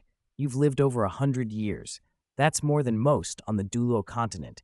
Even if your time is limited, you've lived well." Ouch! Lin Yu's cry was comically theatrical, startling small spirit beasts in the underbrush into fleeing.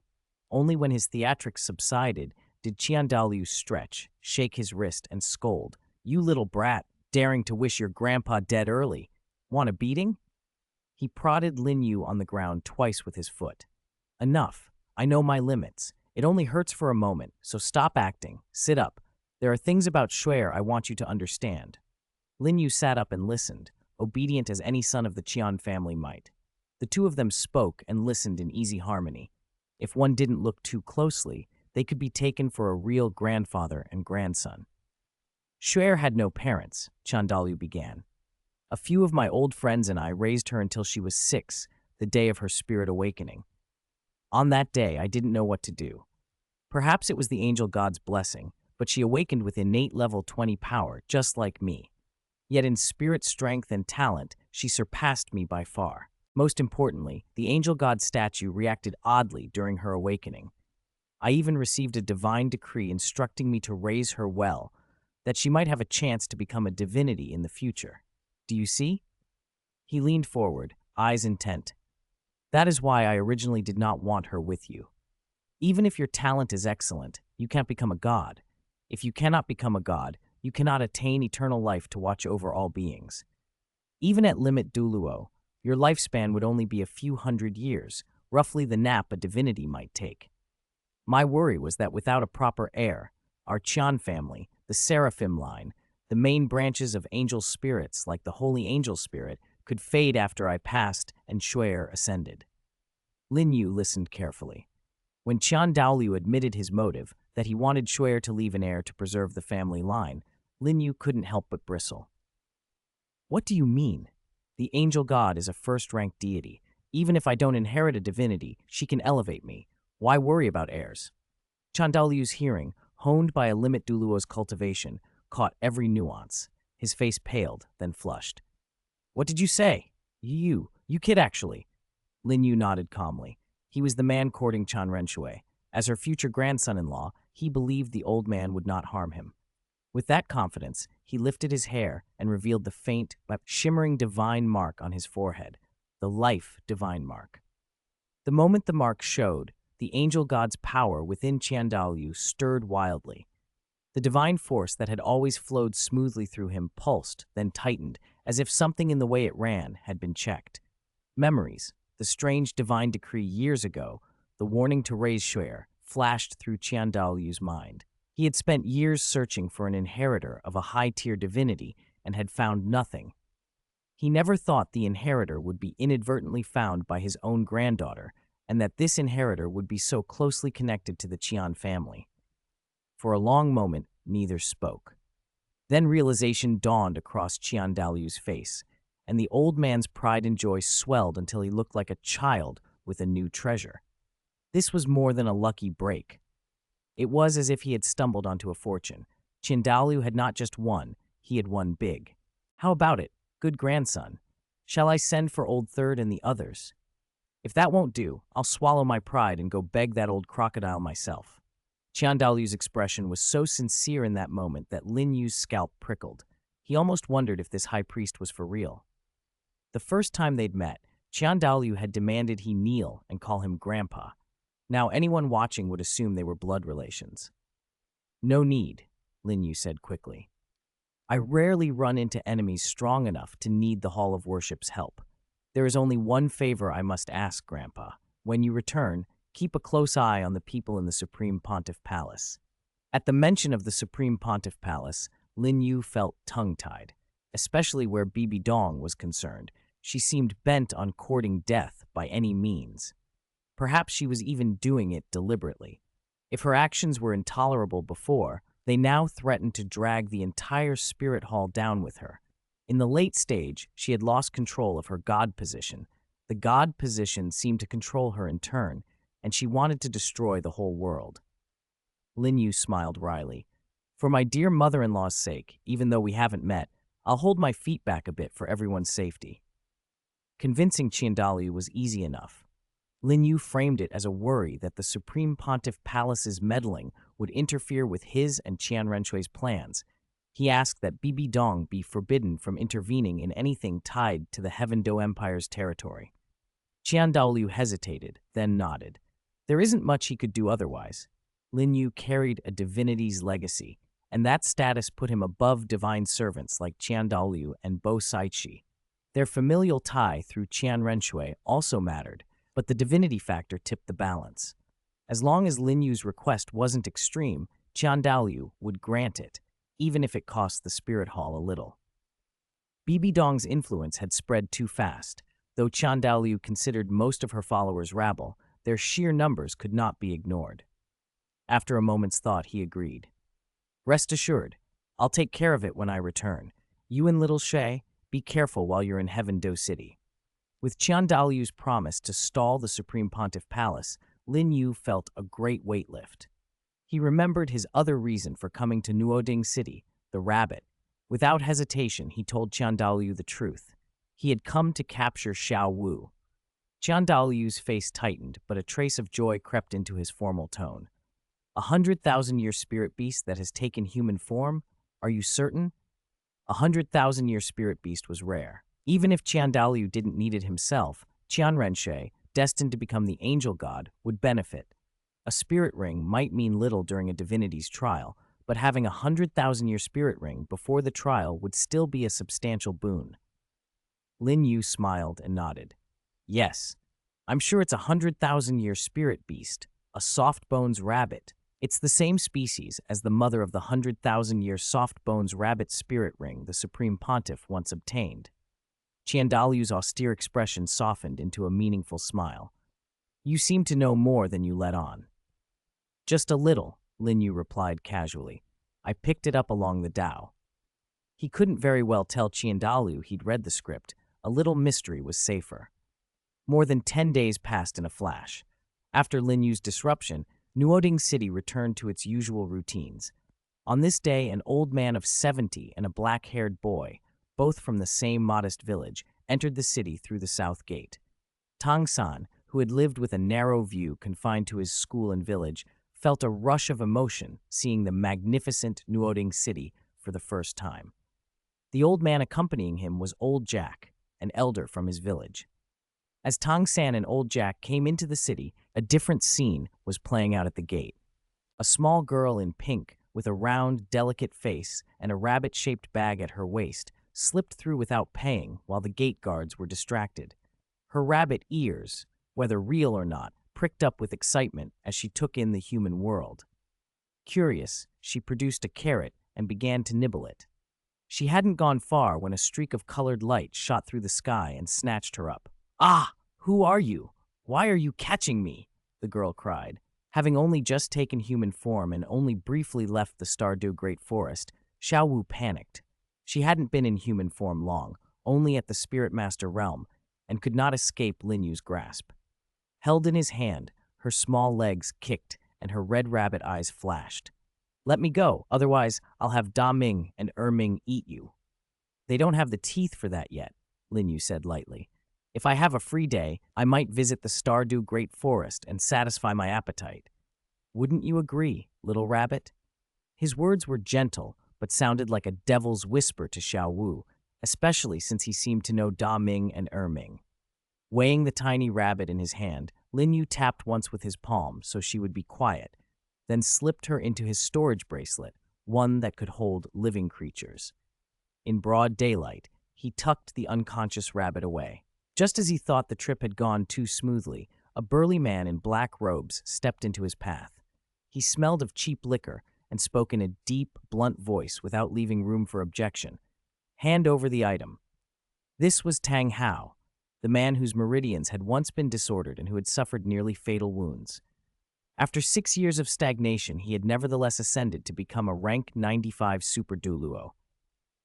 When Tang San left home, Tang Hao had been watching him closely, uneasy about Old Jack. He hadn't expected to run into a weak spirit beast that had taken human form immediately after entering Nuoding City.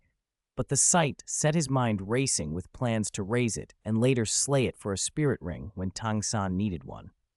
Before he could act, Lin Yu had already snatched the prize. That upset Tang Hao.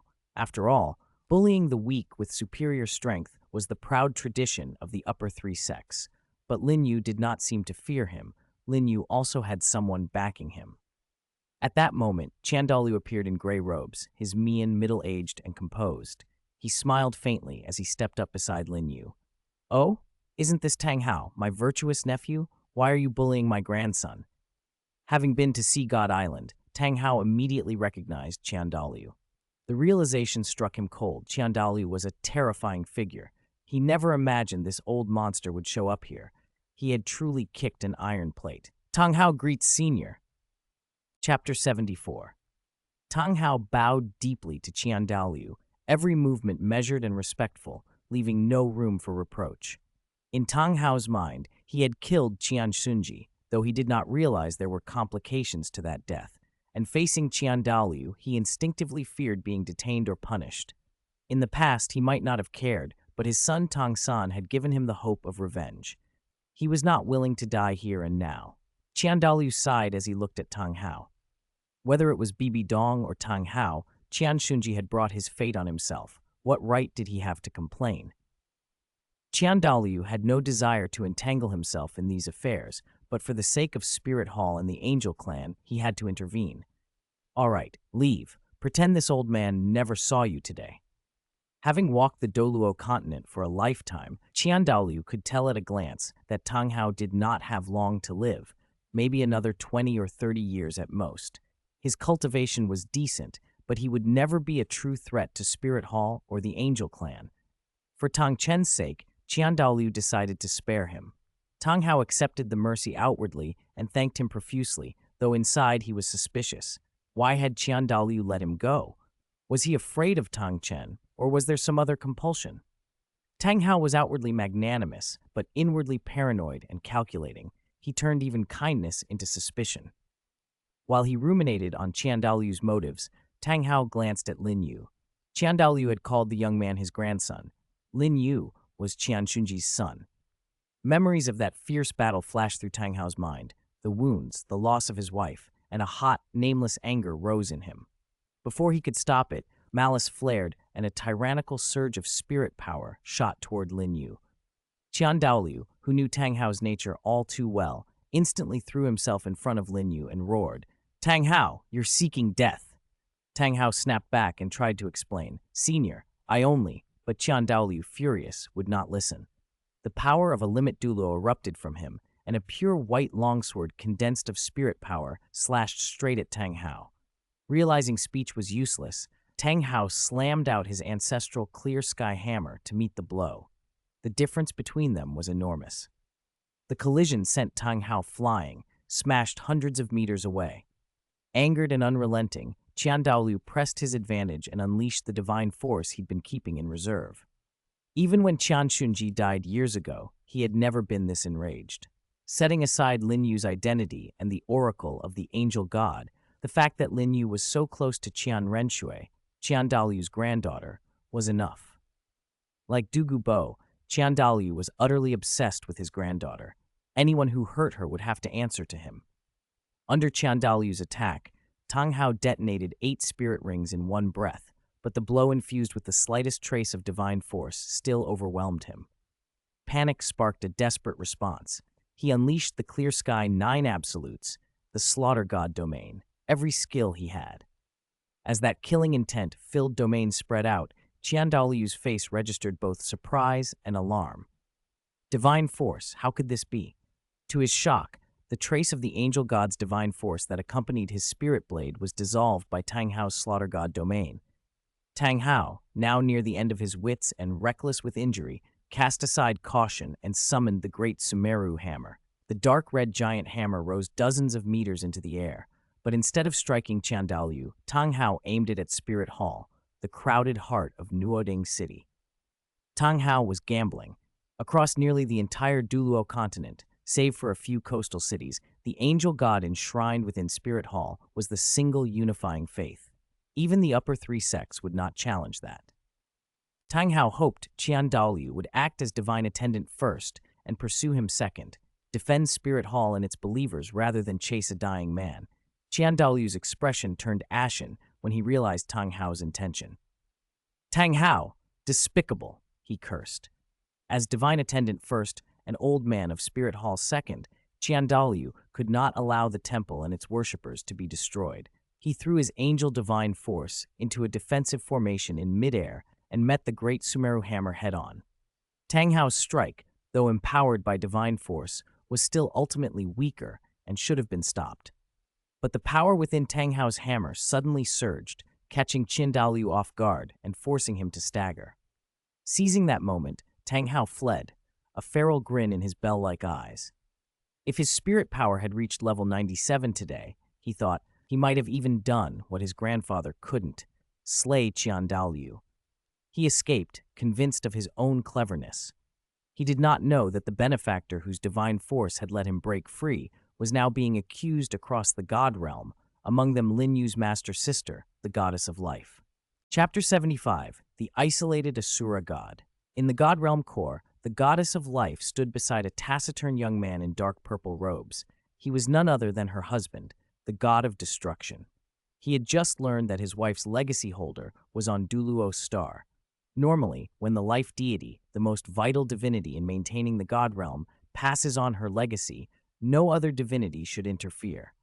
Yet a short while ago, when the goddess of life discovered the relationship between Qian Renxue and Lin Yu, the sea god, also from Douluo star and controller of the fallen angel god's divinity, had allowed the angel god's god test to begin. Now, barely any time had passed, and another divinity's influence had already appeared, one that totally outstripped the angel god's power.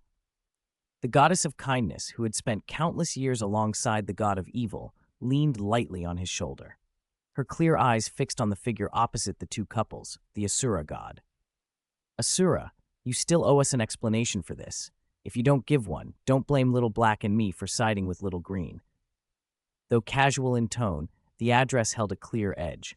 The usually playful god of kindness had gone solemn, determined to give the Asura god a warning on behalf of her younger sister. The Asura god's expression remained unreadable as she spoke. The god of destruction, Little Purple, wearing purple-black robes, frowned. An ancient, dark purple staff materialized in his hand. Asura, he said, I'll admit I can't defeat you, but what you've done crosses a line. Don't forget you're also the law enforcement god of the god realm. Seeing the god of destruction summon his staff of destruction, the goddess of life immediately called up her own super-divine artifact, the ancient tree of life. Unlike the other divine weapons, the ancient tree of life was one of the god realm's foundations. If it were harmed, the whole god realm would suffer. The sight of it made the Asura god's face go still for a moment, and he began to consider retreat. Clad in bright, blood-red robes, the Asura god spoke in a low, slightly rough voice. I have something to say about this. There is an order to things. When the goddess of life selected her legacy holder, I had already selected mine. Heh, you wouldn't be saying the sickly boy who's not long for this world is the successor you chose, would you? The god of evil, the charmingly wicked one often called Little Black, smiled with an impossibly handsome grin. I remember your previous legacy holder, the ancestor who became the Slaughter King under the dark gold nine-headed bat. Choosing successive legacy holders from the same human family line, using your authority to repeat the selection, that's not something you can do, right? The Asura god's gaze flicked toward the god of evil, and a hint of unease passed through his blood-colored eyes. He answered in a low voice to the god of evil, whose divinity rank was half a level higher than his. No, I shouldn't repeatedly choose from the same bloodline. But the one I chose was not that dying man. It was his son. I released divine nature to him while he was still in the womb. I believe that child will become a qualified law enforcement god. By timing, I was 2 days earlier than the goddess of life, so my legacy holder is valid.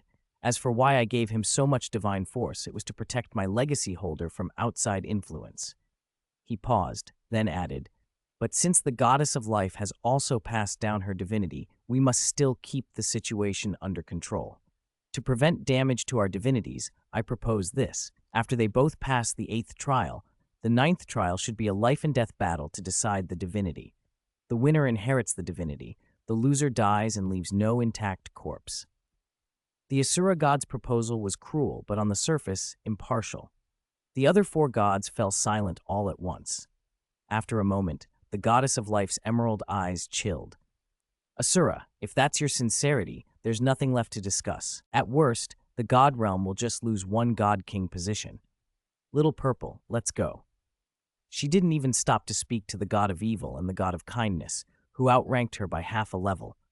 The goddess of life turned and flew out of the god realm core. The god of destruction hurried after her, and as he passed the Asura god, he tossed off a cold snort. He deliberately stepped on the Asura god's toes and ground down hard twice. Before the Asura god could react, the god of destruction transformed into a streak of purple light and vanished from the god realm core. The god of evil and the god of kindness exchanged an amused, knowing look. Left standing alone, the Asura god looked strangely isolated and helpless. Not long after, the god of destruction caught up to the goddess of life, who was flying a short distance ahead, shoulders still tensed. Seeing the worry on her face, he recounted his brilliant maneuver with a hint of pride. The goddess of life, who had been anxious, couldn't help laughing at his childlike theatrics. The god of destruction drew her into his arms and sighed. I didn't expect Asura to leave no room to negotiate. Deciding life or death after the 8th trial? Who does he think he is? If the contest had ended before the 8th trial, the goddess of life would not have worried. She knew her disciple well. His support abilities were exceptional, and he was highly skilled in combat. With his age advantage, she had little doubt he could win. But the Asura god's 8th trial awards the recipient the super divine artifact known as the Asura Sword. Super divine artifacts grant terrifying boosts. They can break the balance between those of the same rank. The ancient tree of life, however, could not leave the god realm. That meant for Lin Yu's god test, even if he completed the 9th trial and became a divinity, he would have to reach the god realm before he could obtain the ancient tree of life. In short, the Asura god's apparently fair proposal hit a trap. Watching his wife still slightly worried in his arms, the god of destruction's eyes flashed with purple light. Since you, Asura, won't play fair and are breaking the rules, don't blame me, destruction, if I act unreasonably. While the god of destruction comforted the goddess of life and silently planned his next move, on the Douluo Continent, Lin Yu was reeling in shock. Chapter 76. Good deeds reap evil results. A gentleman cannot foresee, a villain is hard to guard against. Tang Hao possesses divine force, and his divine force is even above the angel gods. If not, I could have killed him in one move and subdued him completely within 3. Qian Renxue's face drained of color. He had never expected Tang Hao to possess divine force. He found himself thinking back to a few years earlier, to his worthless son Qian Shunji. Flawed as he was, Qian Shunji had still been a level 95 super Douluo and had a divine rank spirit like Seraphim, inherited from Qian Renxue himself. Although his spirit power cultivation had never been exceptional, he had received rigorous guidance from his father. With the advantage of a divine rank spirit, his strength had been considerable, enough to hold out against a level 97 super Douluo for some time. Against a level 96 opponent, even a veteran like the 1000 Jin Demon Subduer would not have dared guarantee victory over Qian Shunji. And yet, it was this formidable titled Douluo, one of the strongest on the entire Douluo continent, accompanied by 2 capable ordinary titled Douluo, dozens of spirit Douluo, and hundreds of spirit saints, who had been sent by the Supreme Pontiff Palace and still could not stop Tang Hao. Tang Hao himself had only just broken through to become a titled Douluo and had barely reached level 92. When Qian Renxue first heard about Qian Shunji's grave injuries, his immediate thought had been that the Clear Sky Hammer must be terrifyingly powerful, or that Tang Hao had somehow surpassed Tang Chen, doing better than his predecessor. He had never imagined, perhaps never considered, that a divinity was backing Tang Hao, and one possibly stronger than the angel god. How had Qian Renxue concluded that the Asura god behind Tang Hao was more powerful than the angel god? The method had been crude but effective. When both sides released comparable divine force, Tang Hao's divine force had dissolved the angel god's divine force inside Qian Renxue's own body. Lin Yu, standing beside Qian Renxue, had already mostly guessed who the divine force belonged to. Outside of the Asura god, there was truly no other divinity who could so casually and recklessly unleash divine force on a planet. Still, he wasn't too alarmed. He had backing. Even if his senior sister might not match the Asura god, a fight wouldn't be one-on-one. The Asura god would have to face 2. Apart from the slightly higher-ranked god of evil and god of kindness, the Asura god was essentially on the same level as his senior sister, and he wasn't the dragon god. With limited strength, a 2-against-1 fight would only end in a beating.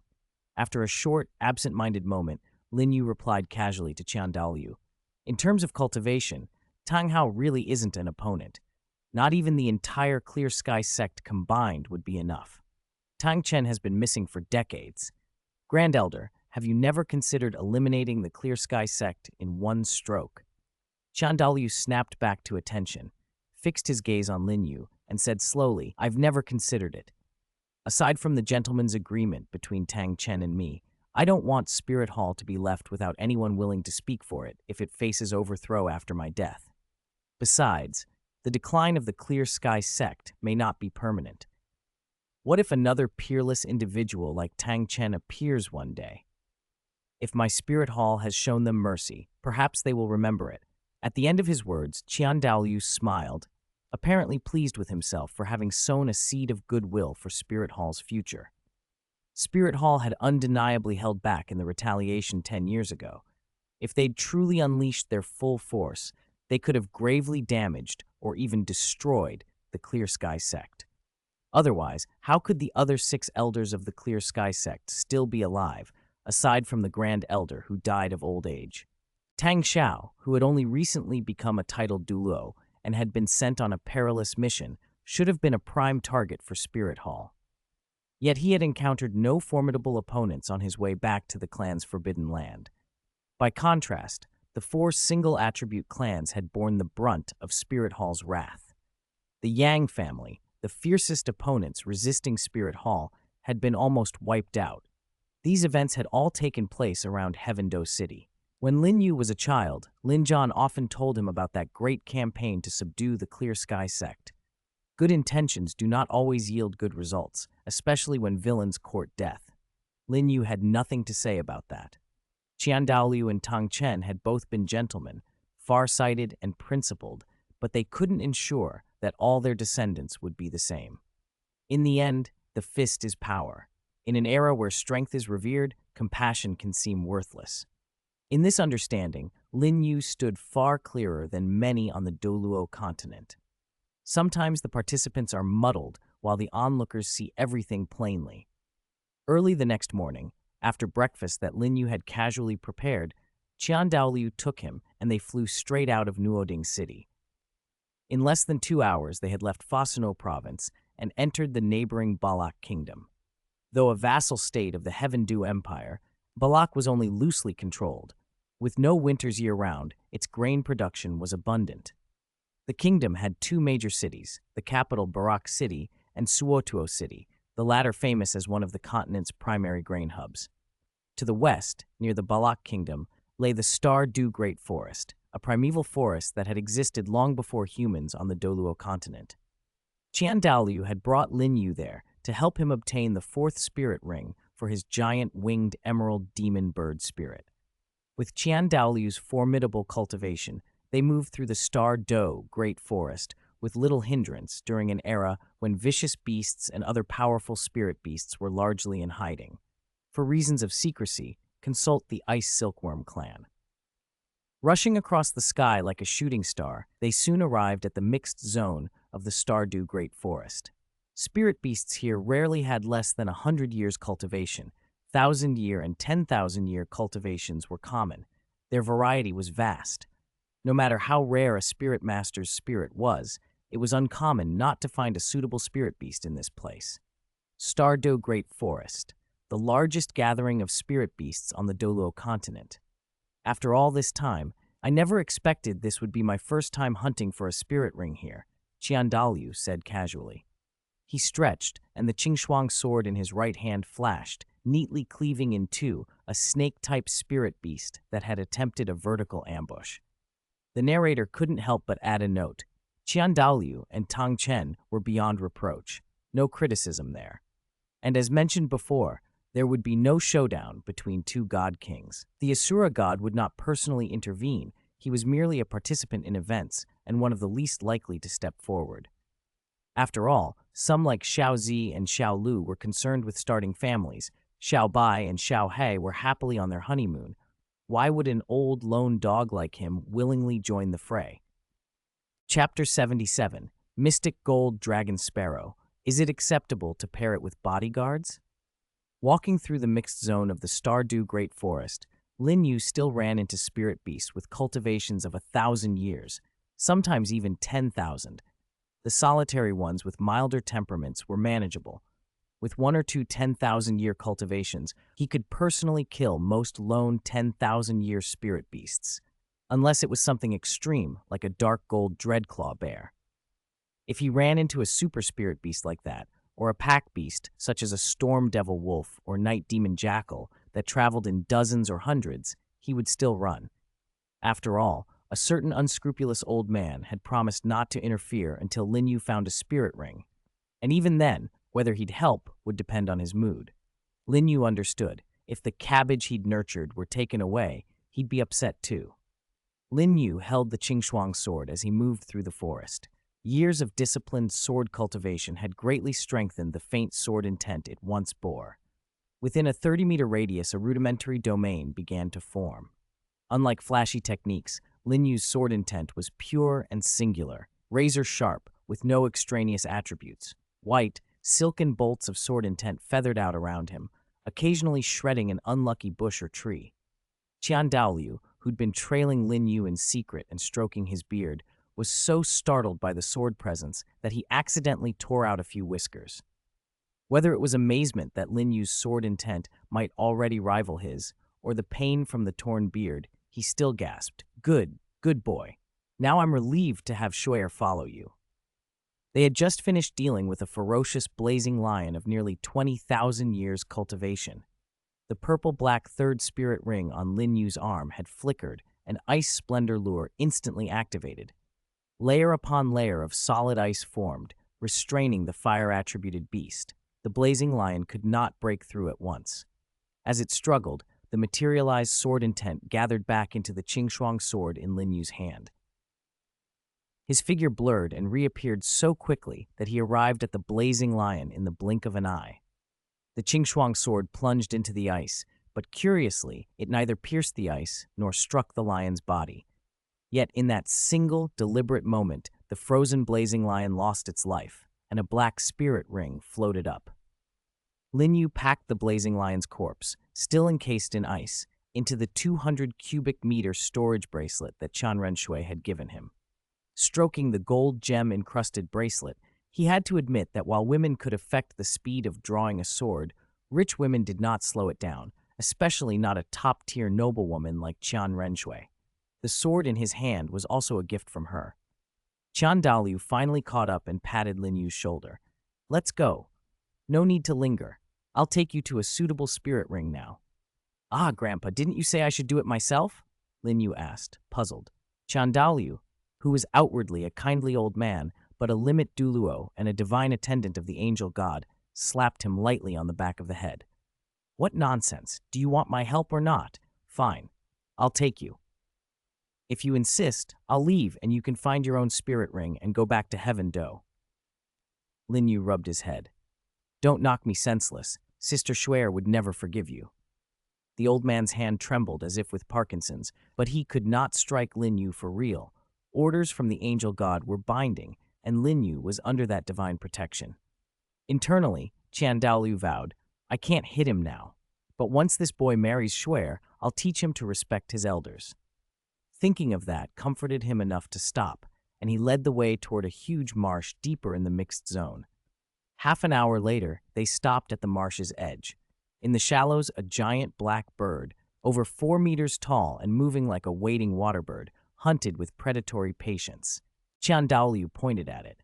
"Don't be fooled by its looks. This creature is a local tyrant, only a little over 20,000 years of cultivation, but even some 50 or 60,000 year spirit beasts don't dare provoke it." He spoke of the mystic gold dragon sparrow with the pride of someone who'd discovered it long ago. He'd held off introducing Lin Yu to it until he'd seen whether Lin Yu was truly as remarkable as Qian Renxue claimed. Killing the blazing lion had settled that. Qian Renxue no longer held back. Lin Yu nodded. "Thanks." A sharp caw interrupted him. Qian Dalu's expression tightened, and before Lin Yu could react, the old man shot forward and grabbed the bird by its slender neck. The mystic gold dragon sparrow, at most spirit saint level strength for a struggle, was no match. In an instant, Qian Dalu had it in his hand like a dead thing.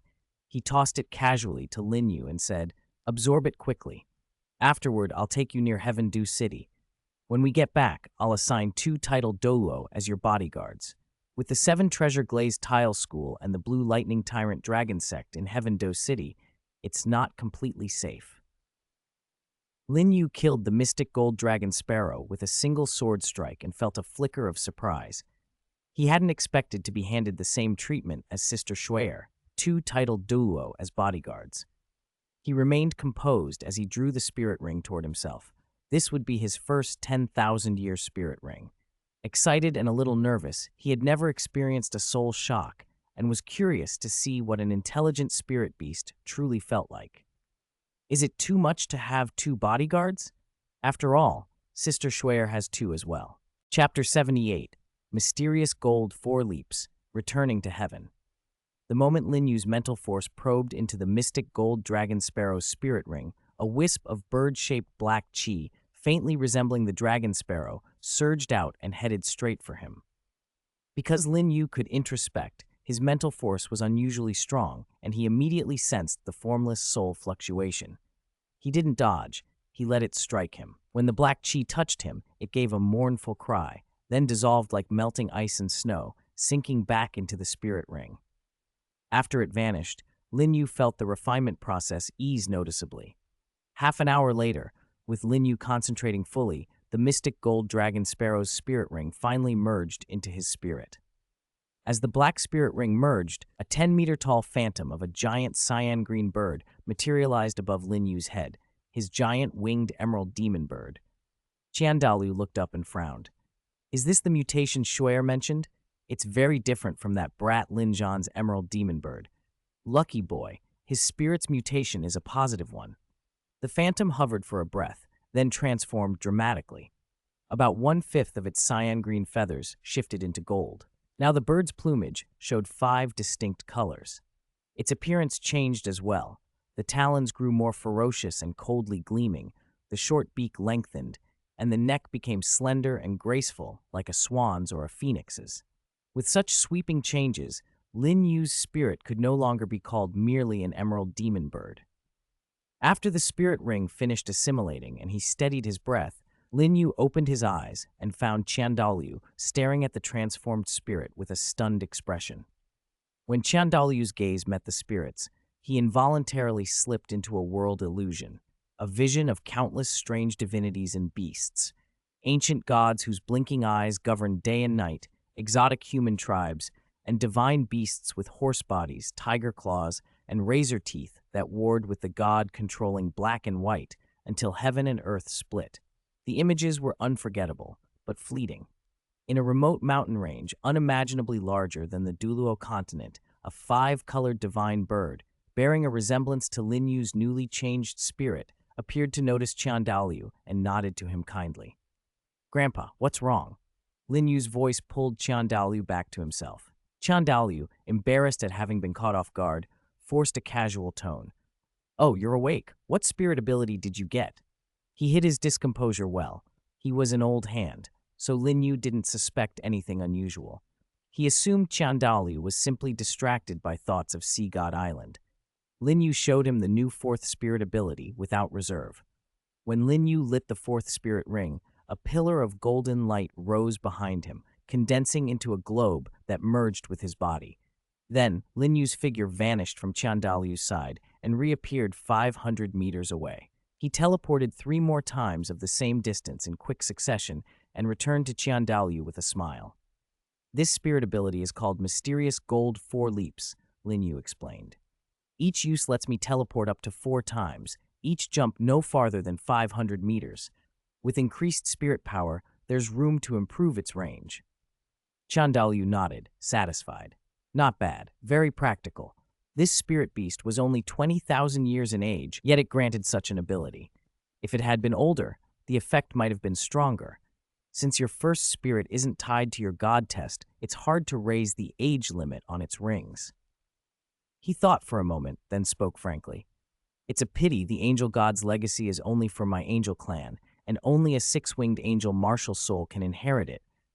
Otherwise, I could have had you take the angel god's god test to improve. I could also recommend Sea God Island, but your cultivation needs to be higher first. Dalu usually treated Lin Yu like a doting grandfather, but whenever spirit ring advancement came up, he pressed hard, earnest and relentless. Lin Yu was touched, but he refused the Sea God Island suggestion at once. Grandpa, don't worry. I have a way to raise the age of my spirit rings. I just haven't had the chance to use it yet. He wasn't lying. After using wood spirit chi to cultivate a certain heaven and earth treasure, his wood spirit scroll could convert accumulated energy to raise the age of his first spirit's rings. But higher age rings demand much more spirit power to use. Lin Yu's current spirit rank had only just reached Spirit Ancestor 43. He didn't want to waste power on high-age rings he couldn't support. What mattered most in battle was suitability for his current strength, not blindly maximizing age limits. He planned to upgrade those rings only when his spirit power allowed it. The day passed quickly. Once the spirit ring had been absorbed, Dalu escorted Lin Yu to Heaven Do City. There he suppressed his aura and accompanied Lin Yu to Shui Qinghei's residence. It was a rest day. Outside, Serpent Dragon kept watch while Qian Renxue secluded herself in a hidden chamber to cultivate. When Lin Yu entered the residence, Serpent Dragon and Si Shui observed him from the shadows. Dalu stepped up beside them. At that moment, before the two watchers stood, not the amiable, playful old man they'd seen earlier, but the true controller and foremost expert of Spirit Hall, High Priest Dalu. Chapter 79, A Visit and Guests. Greetings, High Priest. Serpent Dragon and Si Shui were stunned and a little afraid. They had never expected the High Priest from distant Spirit City to show up in Heaven Do City in person. Dalu waved a hand casually. Rise, tell me, where is Shuier right now? Although the Heaven Do royal family was pitifully weak without a titled Douluo, it was still an old major power with a long legacy. Even a starving camel is bigger than a horse. The family might possess spirit tools unusually sensitive to spirit power or mental force, so despite being at the peak of the current era, Dalu still exercised caution to avoid being detected. Led by Serpent Dragon and Sishui, Dalu and Lin Yu traveled together to the secret chamber. When they arrived, the two elders hesitated. They didn't know how to open it. All eyes turned to Lin Yu. Lin Yu stepped forward, pressed the door a few times with his palm, and finally fitted the golden gemstone from his left-hand storage bracelet into the lock. The stone door ground open. The instant it did, a girl with golden waist-length hair and flowing white robes burst out and threw herself into Lin Yu's arms. Xiao Yu, you're finally back! Grandpa didn't do anything to you, did he? Feeling the warmth and softness of the girl in his arms, Lin Yu almost wrapped his arms around her. Then he remembered the grandfather standing right behind him. Flirting with someone's granddaughter in front of her grandfather was not a smart idea. He adjusted immediately, lightly patting Qian Renxue's shoulder. No, Sister Shuier. I brought someone back from Spirit Hall you might know this time.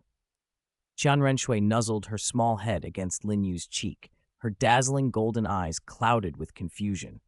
Her usual mature air had dissolved into an adorable blankness. Someone from Spirit Hall? She couldn't think of anyone. She had had no childhood friends. The only people who played with her were her grandfather and the old men from the Hall of Worship. A cough behind them drew her attention.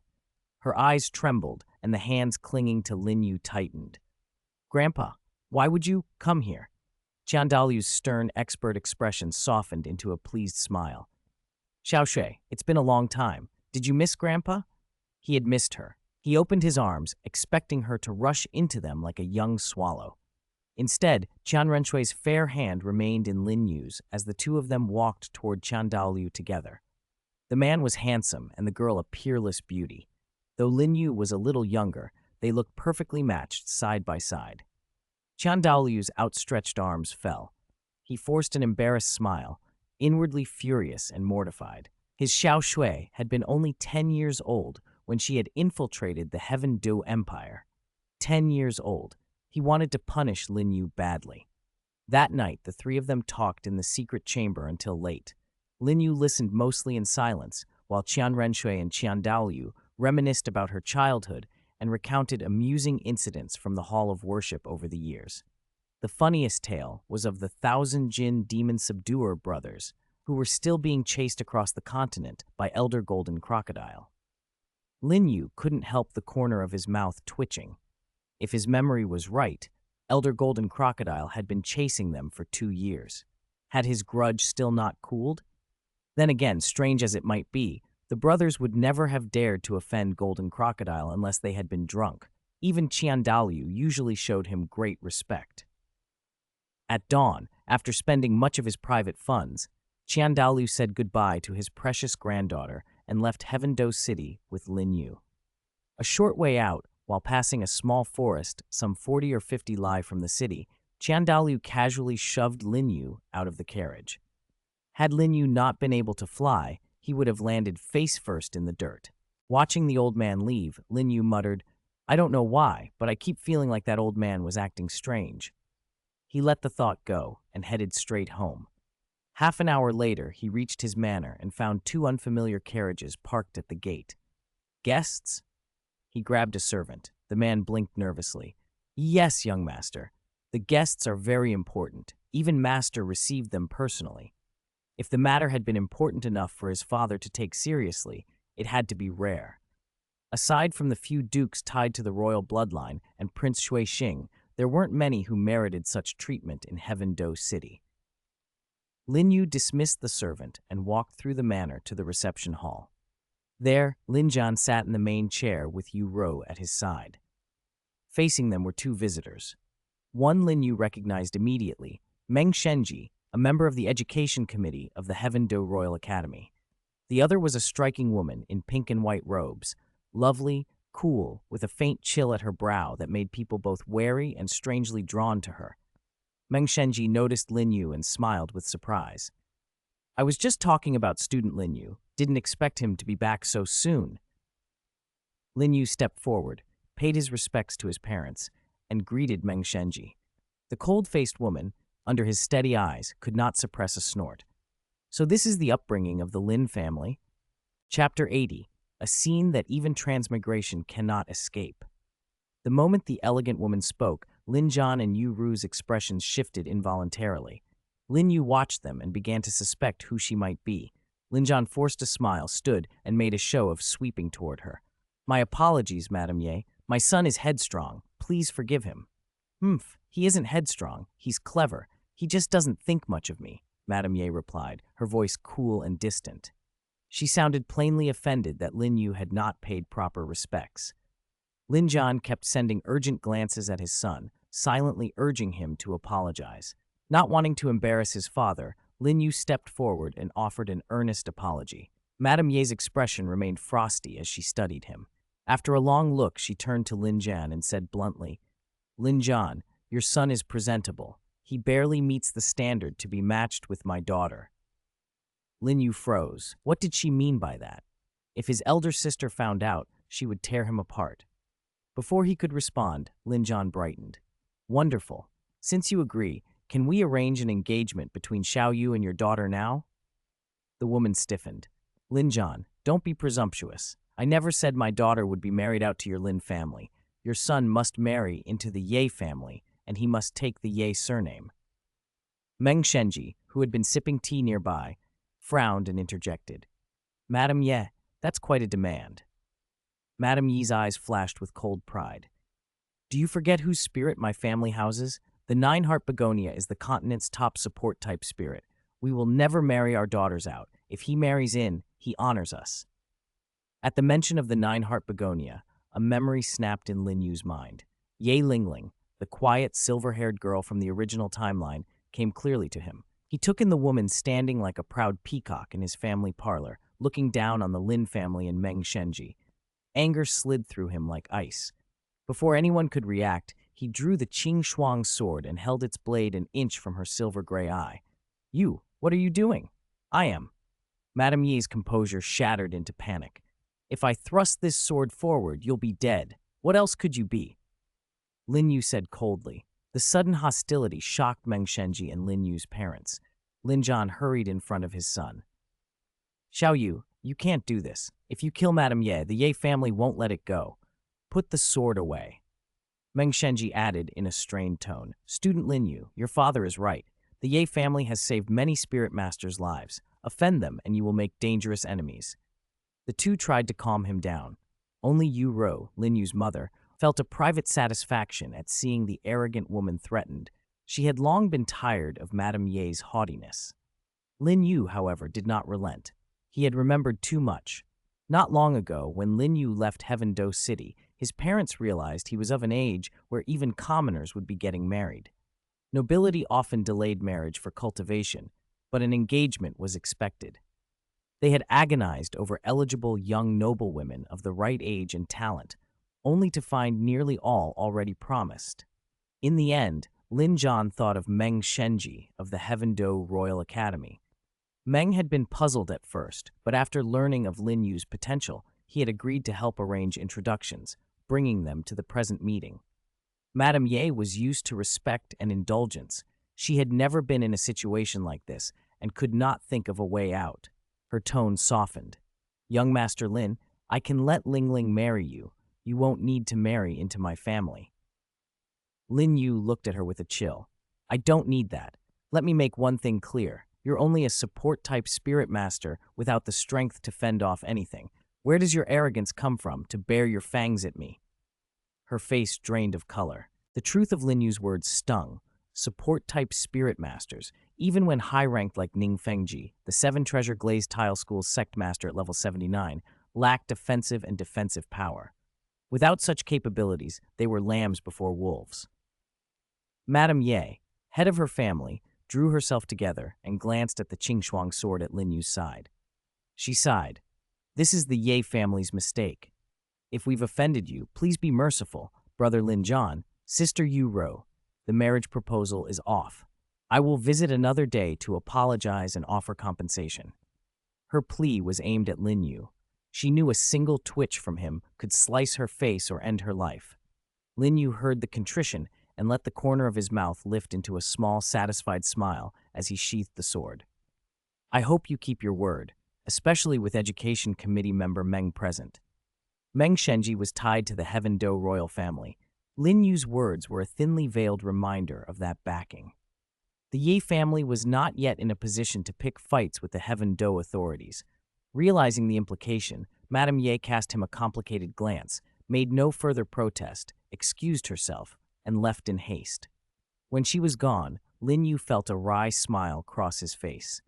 He had once mocked others for being pressured into marriages in his previous life. He never imagined he would find himself in the same position. To placate his parents, he decided it was time to invite Sister Shuer to visit. Turning to Meng Shenji, who still lingered awkwardly by the tea table, he added with a hint of contrition, My apologies, Education Committee member Meng. Is there anything else important you need to discuss while you're here?